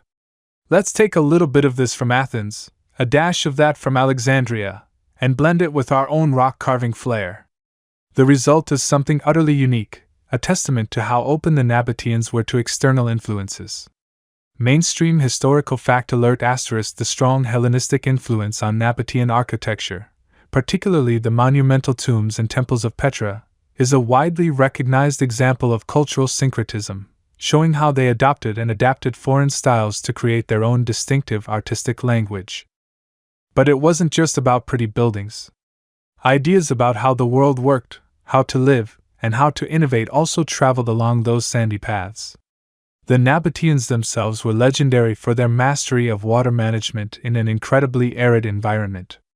They could coax life from the very rocks, building intricate systems of dams, cisterns, and conduits that captured every drop of precious rain. This wasn't just local know-how. It was a skill honed and perhaps even influenced by techniques observed in more established civilizations like Egypt or Mesopotamia. Conversely, their ingenious methods for finding and storing water in seemingly barren lands might have also been shared, whispered from merchant to merchant, influencing practices far beyond their borders. It's almost like they had a secret desert superpower, finding water where others only saw mirages, and perhaps they shared a few tips with their trading partners, like a friendly ancient world tech support line for desert dwellers. Beyond engineering, philosophical concepts and scientific knowledge also made their quiet journey. Imagine philosophers from Alexandria debating the cosmos with Nabataean scholars, or traders exchanging notes on medicinal herbs learned from distant lands. Astronomy, crucial for navigation across vast, starlit deserts, would have been a shared passion, with knowledge from Babylonian stargazers perhaps mingling with Greek celestial charts in the minds of Nabataean caravanners. They were, in essence, the ancient world's data brokers, facilitating the exchange of intellectual property long before anyone had even conceived of intellectual property law. And then there's the fascinating realm of religious beliefs. The Nabataeans had their own pantheon of deities, with Dushara, the god of the mountain, being paramount, often worshipped as a block-like sacred stone. But as they encountered people from diverse cultures, their religious landscape became wonderfully complex. You'd find altars dedicated to Greek gods like Zeus or Aphrodite alongside traditional Nabataean shrines. Sometimes their own deities would be depicted with features of foreign gods, a blending known as syncretism. It's like a spiritual potluck, where everyone brings their favorite deity and they all somehow manage to get along. Historians still argue whether this apparent adoption of Roman or Greek deities by the Nabataeans was a genuine spiritual conversion, a deep integration into their belief system, or more of a pragmatic, political, and trade-related assimilation, a sort of ancient "when in Rome, worship as the Romans do" approach to deity worship, easing trade relations. Did they truly believe in the Olympian pantheon, or was it just good business etiquette to pay homage to the gods of your biggest customers? The debate rages on, quietly, in dusty academic halls. Consider the everyday interactions that fueled this cultural exchange. The food consumed in Petra's markets would have been a smorgasbord of flavors from across the trade routes: spices from India, dates from Mesopotamia, olives from the Mediterranean. Fashion trends, too, would have cycled through the bazaars, with merchants perhaps bringing back exotic fabrics or jewelry designs that would then be adapted by Nabataean artisans. You can almost picture a Nabataean fashionista excitedly showing off a new silk scarf from China, thinking, "Oh, this is so last season in Beijing, but it's going to be all the rage in Petra."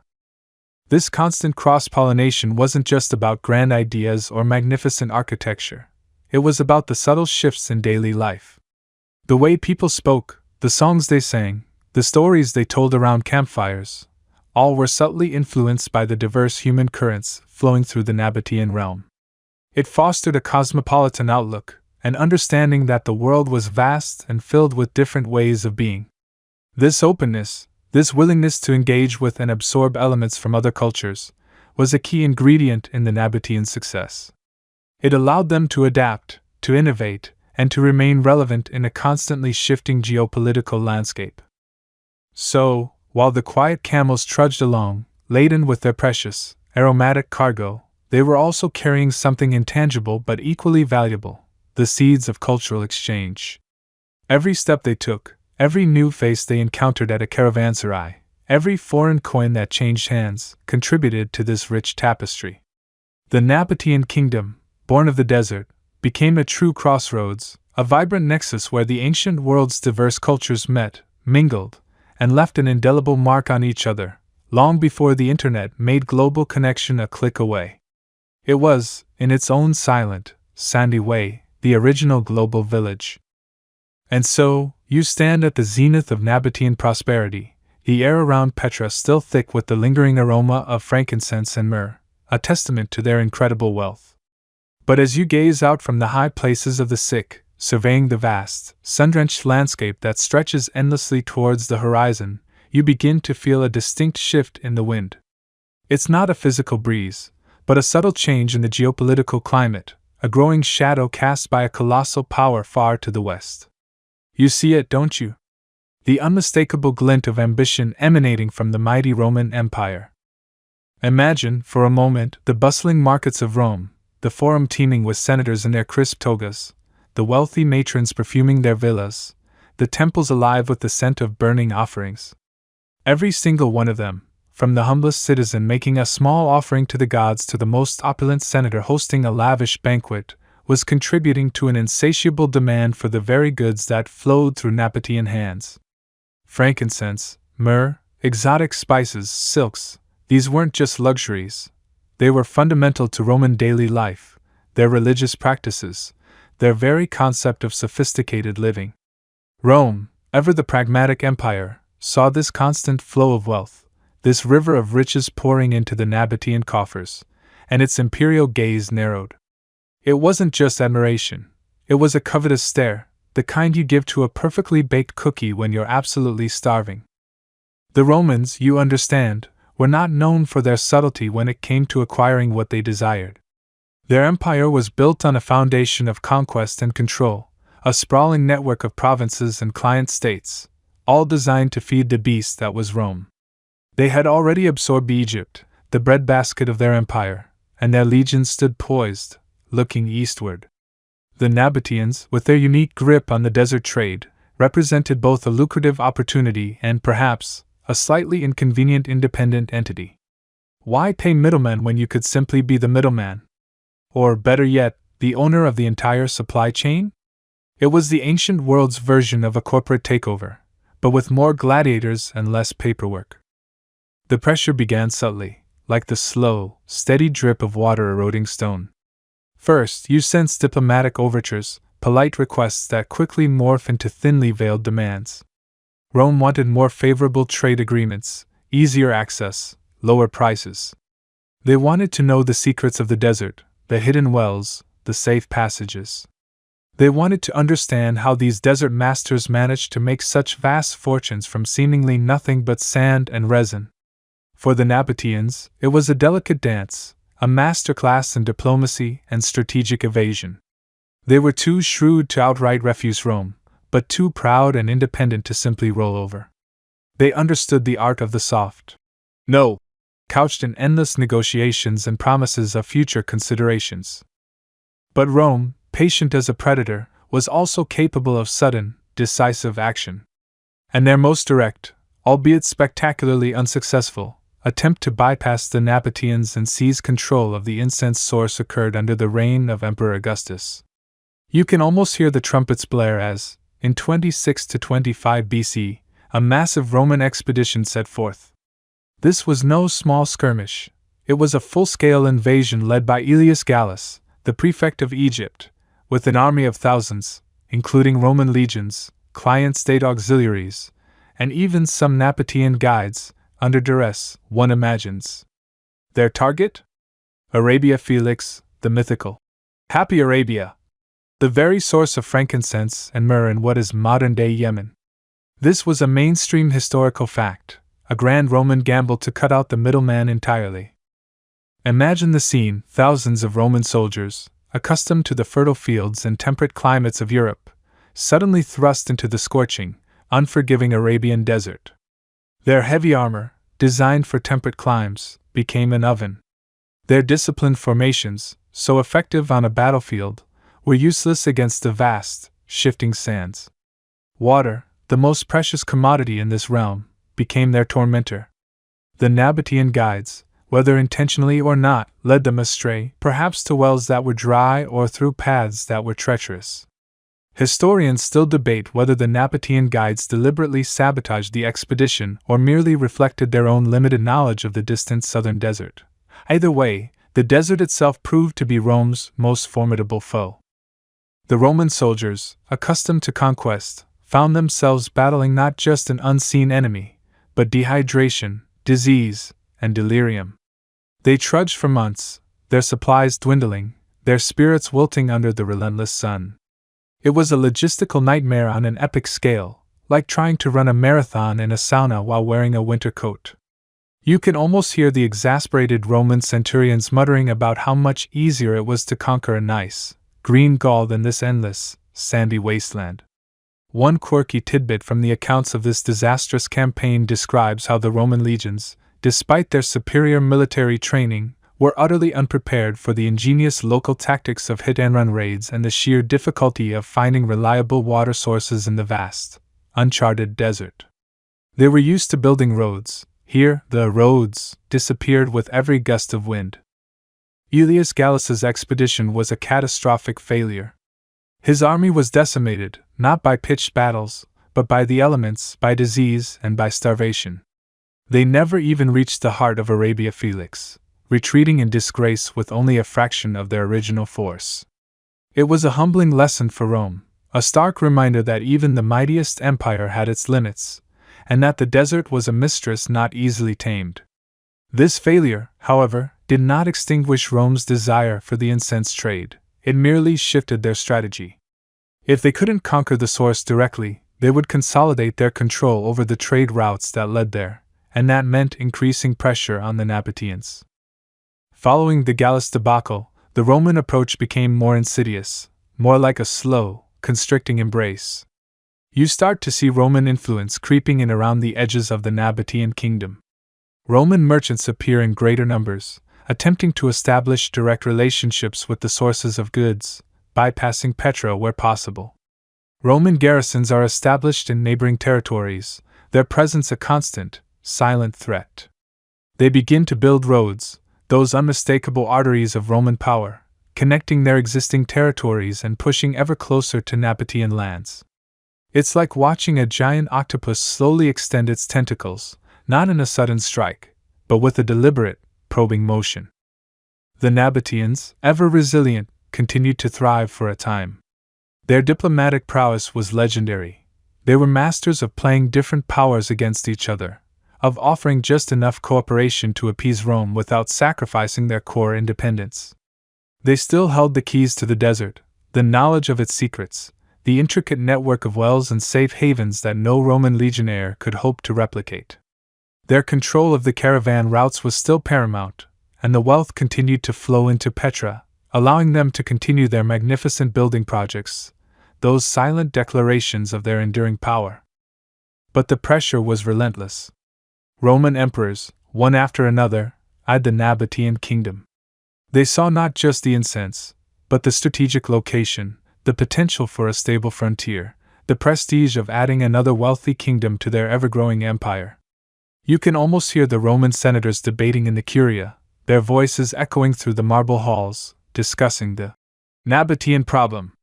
It wasn't an immediate threat, but an increasingly pressing strategic consideration. They were like a persistent salesperson, constantly knocking on the door, offering deals you couldn't refuse, until eventually, you just wanted them to go away. The Nabataeans found themselves in an increasingly precarious position. To their north, the Roman province of Syria; to their west, Roman Egypt. They were an island of independence in a Roman sea, their prosperity a beacon that attracted the imperial gaze. They had to balance their desire for sovereignty with the overwhelming reality of Rome's military might and economic power. Every decision, every trade negotiation, every diplomatic encounter became a tightrope walk. They knew that one misstep could invite the full wrath of the empire. Think of it this way: the Nabataeans had built a thriving, beautiful boutique business in a niche market, perfectly adapted to its unique environment. Then, a massive, global corporation comes along, with unlimited resources and a desire to dominate every market. They don't necessarily want to destroy the boutique, they just want to own it, absorb its expertise, and integrate its profits into their own vast empire. The Nabataeans, for decades, managed to hold their own, their unique skills and knowledge acting as a shield. They were the desert whisperers, and Rome, for all its might, still hadn't fully learned their language. But the whispers of Roman ambition were growing louder, transforming into a rumble, a tremor that you could feel beneath your feet, signaling an inevitable shift in the sands of time. The question wasn't if Rome would act, but when and how. The imperial gaze was fixed, unwavering, and utterly determined. As the desert winds whisper their ancient secrets, you find yourself feeling a subtle shift in the very air around Petra. The grand, independent spirit that once animated the Nabataean Kingdom, a spirit that carved cities from rock and commanded trade across continents, now begins to soften, to blend, to gently yield. You felt Rome's imperial gaze in the last stretch of our journey, didn't you?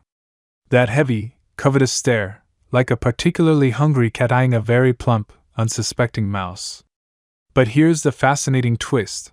This wasn't always a dramatic, thunderous clash of legions. Oh no. Sometimes, the mightiest empires absorb smaller ones with the quiet inevitability of a slow, rising tide, rather than a crashing tsunami. Imagine, if you will, the Nabataeans as a highly successful boutique coffee shop. They've got the best beans, the secret routes to get them, and a loyal clientele. They're thriving. Then, Rome, the multinational megacorporation, sets up shop next door. They don't necessarily attack your coffee shop. Instead, they start offering their own beans, building their own supply lines, and slowly, subtly, making it harder and harder for your independent little shop to compete on the same scale.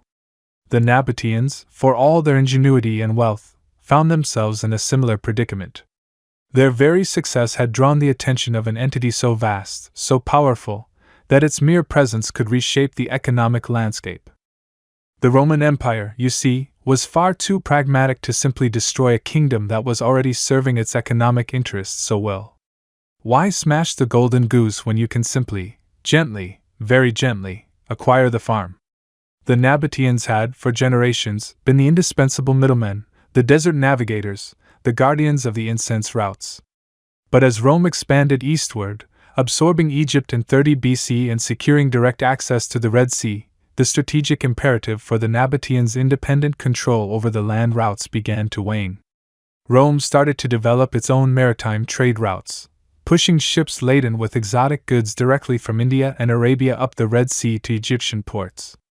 Suddenly, the Nabataean monopoly on the scented path wasn't quite so monopolistic anymore. It's like discovering your favorite streaming service just added all the shows you used to have to pirate. Suddenly, the old way feels a little less vital, a little less exclusive. This wasn't an overnight process, mind you. It was a slow, almost imperceptible erosion of sovereignty. The Nabataean kings, particularly in the decades leading up to the final annexation, found themselves increasingly navigating a world dominated by Roman power. Take King Aretas IV, for example, who reigned until 40 CE.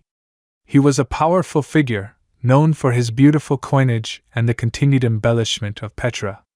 Yet, even he found himself providing troops to Rome for various campaigns, a clear sign of a client-king relationship. It's like your cool, independent friend who suddenly starts wearing a company lanyard and talking about quarterly reports.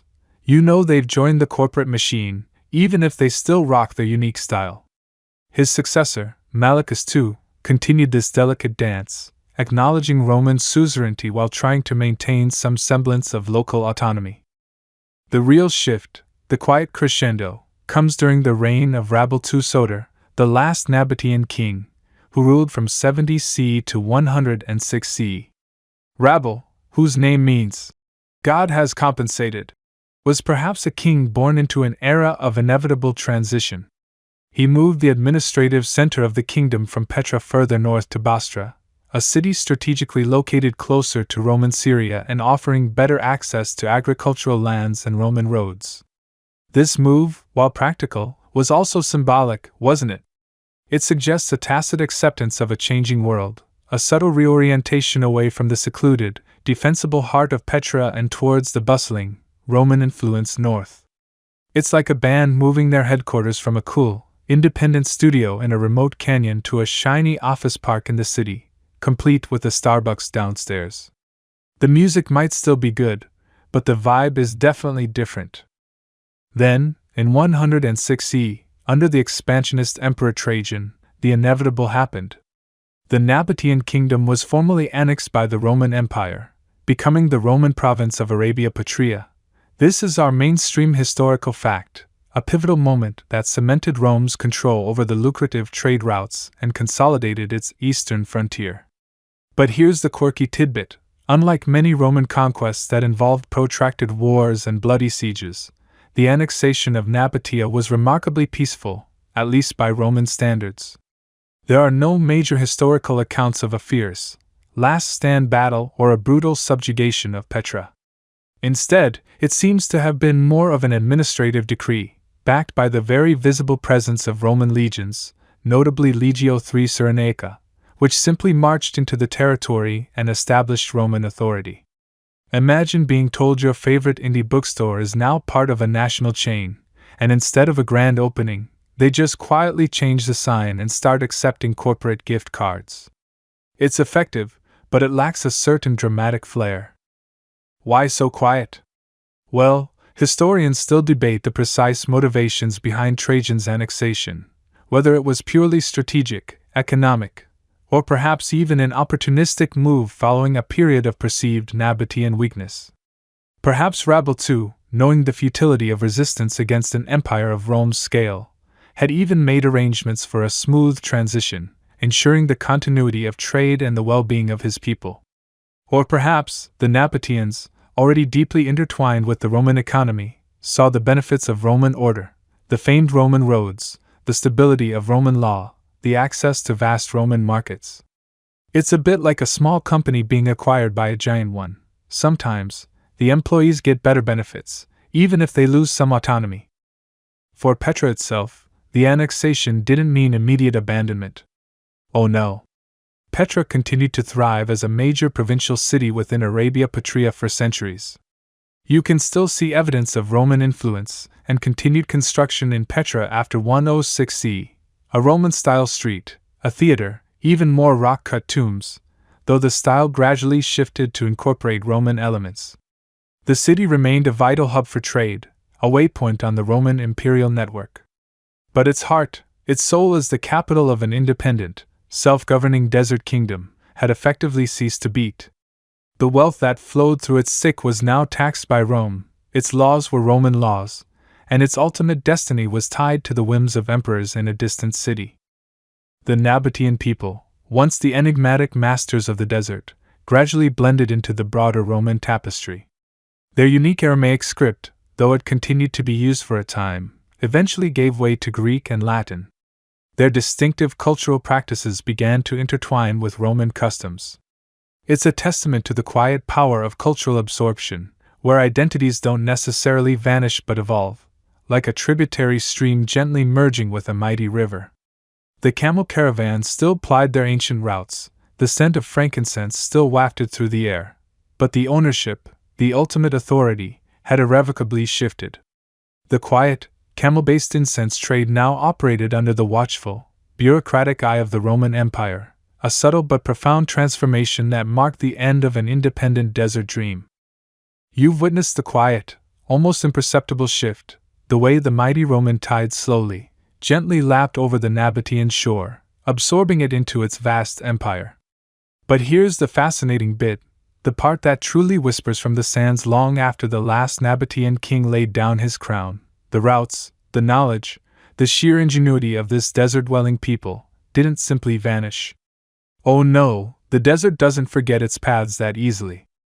Imagine, if you will, the bustling arteries of the ancient world, those dusty ribbons stretching across the desolate landscape.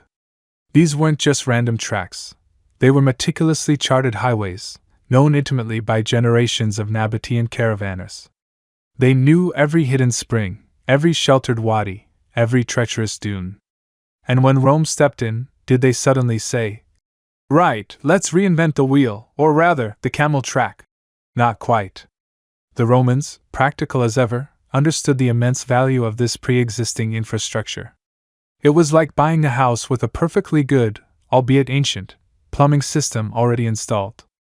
You might upgrade a few fixtures, but you're probably not going to dig up the entire foundation just for fun.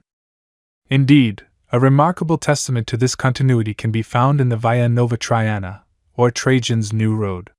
Built by the Romans in the early 2nd century CE, this grand highway stretched from Syria all the way down to the Red Sea. And guess what? For much of its length, it didn't blaze entirely new trails. Instead, It meticulously followed and formalized many of the very same routes that Nabataean caravans had trod for centuries. Think of it as the Roman Empire upgrading a dirt road to a paved highway, but using the exact same GPS coordinates. This wasn't just about convenience.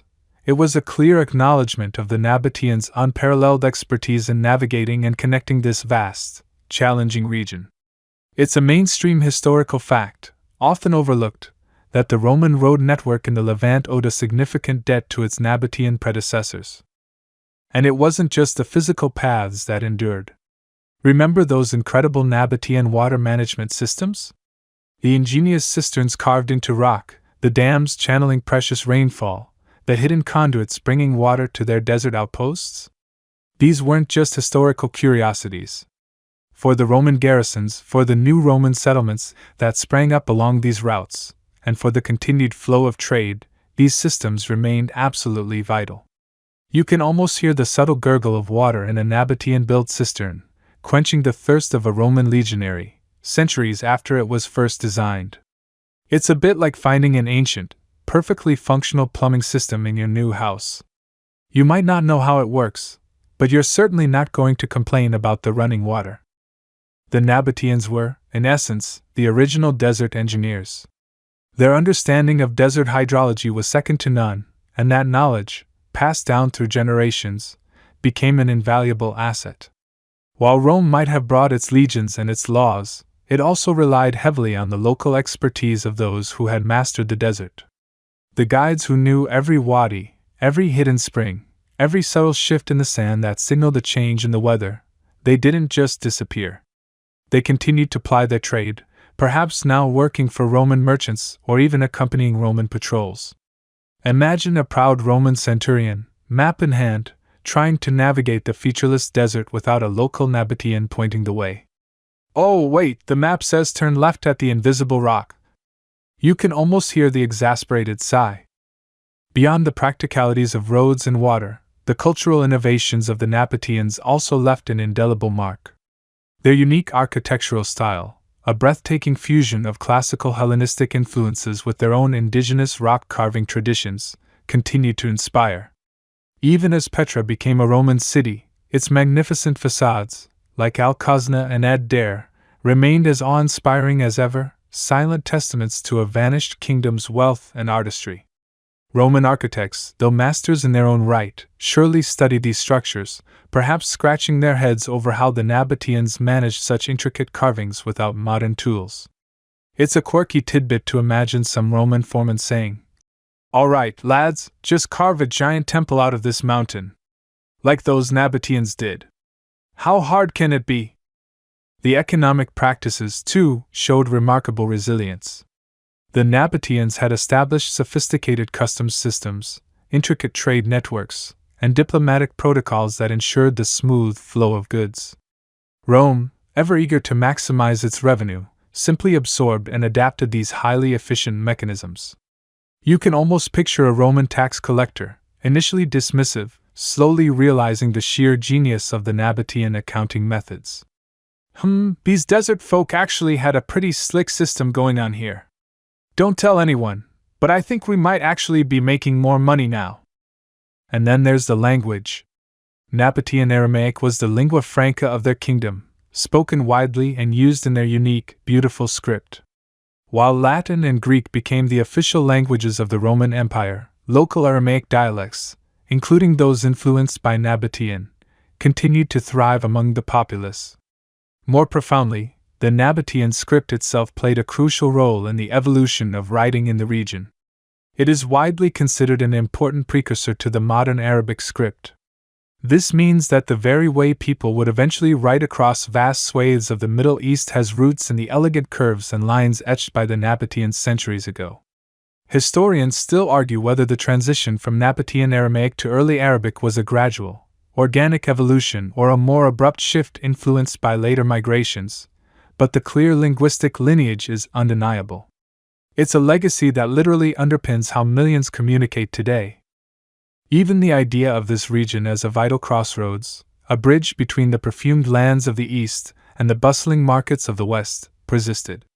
The incense trade, though perhaps less dominant under Roman control, continued to flow. The routes that the Nabataeans had opened and secured became integral parts of the broader Roman trade network, connecting the Mediterranean world to Arabia, India, and beyond. The quiet camel-based trade of the Nabataeans had, in a sense, paved the way for grander, more expansive commerce under Roman auspices. Their ingenuity had shown what was possible in the desert, transforming it from a barrier into a conduit. So, while the Nabataean Kingdom as an independent entity faded into the annals of history, its spirit, its innovations, and its invaluable contributions to the desert world continued to echo. The enduring legacy wasn't just about a few surviving stones. It was about the very pathways of commerce, the mastery of the desert environment, the blending of cultures, and even the evolution of written language. Their quiet, persistent influence continued to shape the region long after their independence waned, a testament to a people who truly understood how to make the desert bloom, not just with cities, but with ideas and connections that would last for millennia. And so, as the desert sun dips low, painting the sky in hues of ancient rose and twilight violet, our long journey through the sands of time draws to a soft, lingering close. You stand now, not just on the doorstep of Petra, but within the very heart of the Nabataean legacy, a legacy not etched in booming battles or thundering conquests, but whispered through the ages by the quiet shuffle of camel hooves and the fragrant ghost of incense. It's a testament, really, to the fact that sometimes the biggest impacts are made by those who move most subtly. They were the original quiet achievers, weren't they? No flashy Instagram posts, just pure, unadulterated desert hustle. You feel the cool evening breeze carrying with it the faint, phantom scent of frankincense and myrrh, a reminder of the precious cargo that defined their world. The Nabataeans, you realize, were more than just traders. They were visionaries of logistics, pioneers of desert living, and masters of a uniquely sustainable economy. Think about it, they built an empire not on conquering land, but on connecting it. Their ingenuity wasn't about building bigger armies, but about finding more water, navigating more precisely, and negotiating more cleverly. They understood the desert not as an obstacle, but as a highway, albeit one without convenient rest stops or even, asphalt. Imagine trying to get a decent signal out here. Forget Wi-Fi, they were just trying to find water-fi. And they did, with an almost uncanny intuition. Their spirit, you reflect, was one of profound adaptability. They didn't fight the desert, they befriended it. They learned its moods, its secrets, its hidden springs. They weren't just following existing paths. They were forging new ones, guided by the stars and an intimate knowledge of the shifting sands. This wasn't some haphazard caravan operation. It was a highly organized, finely tuned network, a sort of ancient Amazon Prime, but with camels instead of drones, and a delivery time measured in weeks, not hours. Still, they got the job done. And unlike some modern delivery services, your package of precious resins probably wasn't left upside down in a puddle. The indelible mark they left on history is perhaps most vividly seen in the enduring wonder of Petra itself. This magnificent city, carved directly from the rose-red cliffs, stands as a silent, powerful monument to the wealth generated by their quiet trade. It's not just the treasury or the monastery that awe you, it's the sheer audacity of it all. To build such a metropolis in such a seemingly inhospitable place, fueled by the demand for scented wood and bitter resins, is nothing short of miraculous. It speaks to a profound confidence in their economic model, a belief that the desert would continue to yield its riches as long as they respected its rules. This architectural grandeur is a mainstream historical fact that screams their success louder than any empire's military parade ever could. Petra isn't just a pretty face. It's the ultimate receipt for a very successful business venture. But their legacy extends far beyond the carved facades. Consider the routes themselves, those invisible threads that once crisscrossed the Arabian Peninsula and beyond. Even after the Nabataean Kingdom was absorbed into the Roman Empire, these paths, forged by Nabataean sweat and wisdom, continued to serve as vital arteries of commerce and culture for centuries. The Romans, practical as ever, recognized the good thing when they saw it and largely adopted the existing infrastructure, even improving upon some of the water collection systems the Nabataeans had pioneered. It's like they inherited a perfectly running business and just slapped their logo on it. Their ingenious spirit wasn't just about grand architecture or trade routes, though. It permeated their everyday lives. Take, for instance, their pottery. While the trade was all about rugged functionality for transport, the Nabataeans themselves developed incredibly thin, almost eggshell-like ceramic ware for their own dining and domestic use. This delicate, finely painted pottery, often with intricate floral or geometric designs, is a quirky, fringe tidbit that speaks volumes about their refined tastes and the unexpected sophistication of a people whose primary business was hauling heavy sacks across scorching deserts. It's like a trucker who, after a long haul, goes home to enjoy tea in a delicate porcelain cup. A testament to their multifaceted lives beyond just the dusty caravan. The quiet nature of their trade also fostered a unique form of diplomacy. Unlike empires that expanded through conquest, the Nabataeans built their network through alliances, trust, and mutual benefit. They were masters of negotiation, ensuring safe passage not by force, but by reputation and reliability. Their caravans were rarely targets, perhaps because everyone understood that disrupting them disrupted the flow of wealth for all. It was a symbiotic relationship, a delicate dance of give and take, far removed from the clang of swords and the roar of battle. They understood that peace was good for business, a concept some of their contemporaries seemed to miss entirely. Of course, no story is without its complexities. While we speak of their quiet absorption into the Roman Empire, historians still argue whether this transition was truly as peaceful as it often appears in the annals, or if there were underlying pressures and strategic maneuvering that quietly eroded Nabataean sovereignty before the final annexation in 106 C. Was it a gentle handshake, or a firm grip that slowly tightened? The sands, as always, keep some secrets close. Yet, even in their eventual integration into a larger empire, the Nabataeans left an indelible mark. Their language, Aramaic, continued to be used in the region, their trading practices influenced Roman provincial administration, and their knowledge of the desert remained invaluable. The very concept of a thriving, independent kingdom built on trade in such a challenging environment served as an inspiration, a blueprint for how ingenuity and resourcefulness could overcome seemingly insurmountable odds. They proved that you didn't need vast armies to be powerful, you just needed to be indispensable. As the last rays of sunlight fade, you can almost hear the faint echoes of their caravans, the soft padding of camel feet on sand, the distant jingle of bells, the hushed conversations of merchants under a canopy of stars. These weren't the thunderous footsteps of conquering legions, but the quiet, persistent rhythm of commerce, a rhythm that shaped economies, connected cultures, and left behind wonders like Petra. It's a powerful reminder that history is not just written by the bold and the loud, but also by the quiet, the clever, and the patient. The Nabataeans, with their ingenious spirit and their camel-based trade, carved out a legacy as enduring as the rock from which they sculpted their magnificent city. Their whispers from the sands continue to tell a story of remarkable resilience, unparalleled skill, and a quiet strength that truly changed the world. The desert air grows cooler now, carrying the last faint echoes of our journey. The vast, star-strewn sky above you seems to stretch into eternity, just as the legacy of the Nabataeans reaches far beyond their time. Close your eyes, and imagine those ancient caravans, moving silently through the moonlight, a lifeline of scent and wealth connecting distant lands. Feel the gentle calm settling over you, a peace as profound as the desert night itself. Let the images of Petra, the patient camels, and the aromatic clouds of incense drift softly through your mind. Our adventure is complete, and the whispers from the sands have told their tale. Rest now, knowing that even in the quietest corners of history, incredible stories unfold. Let your thoughts wander, soft and slow, as you drift into a peaceful slumber. The desert's quiet embrace holds you safe, and the ancient world waits for your return, whenever you are ready.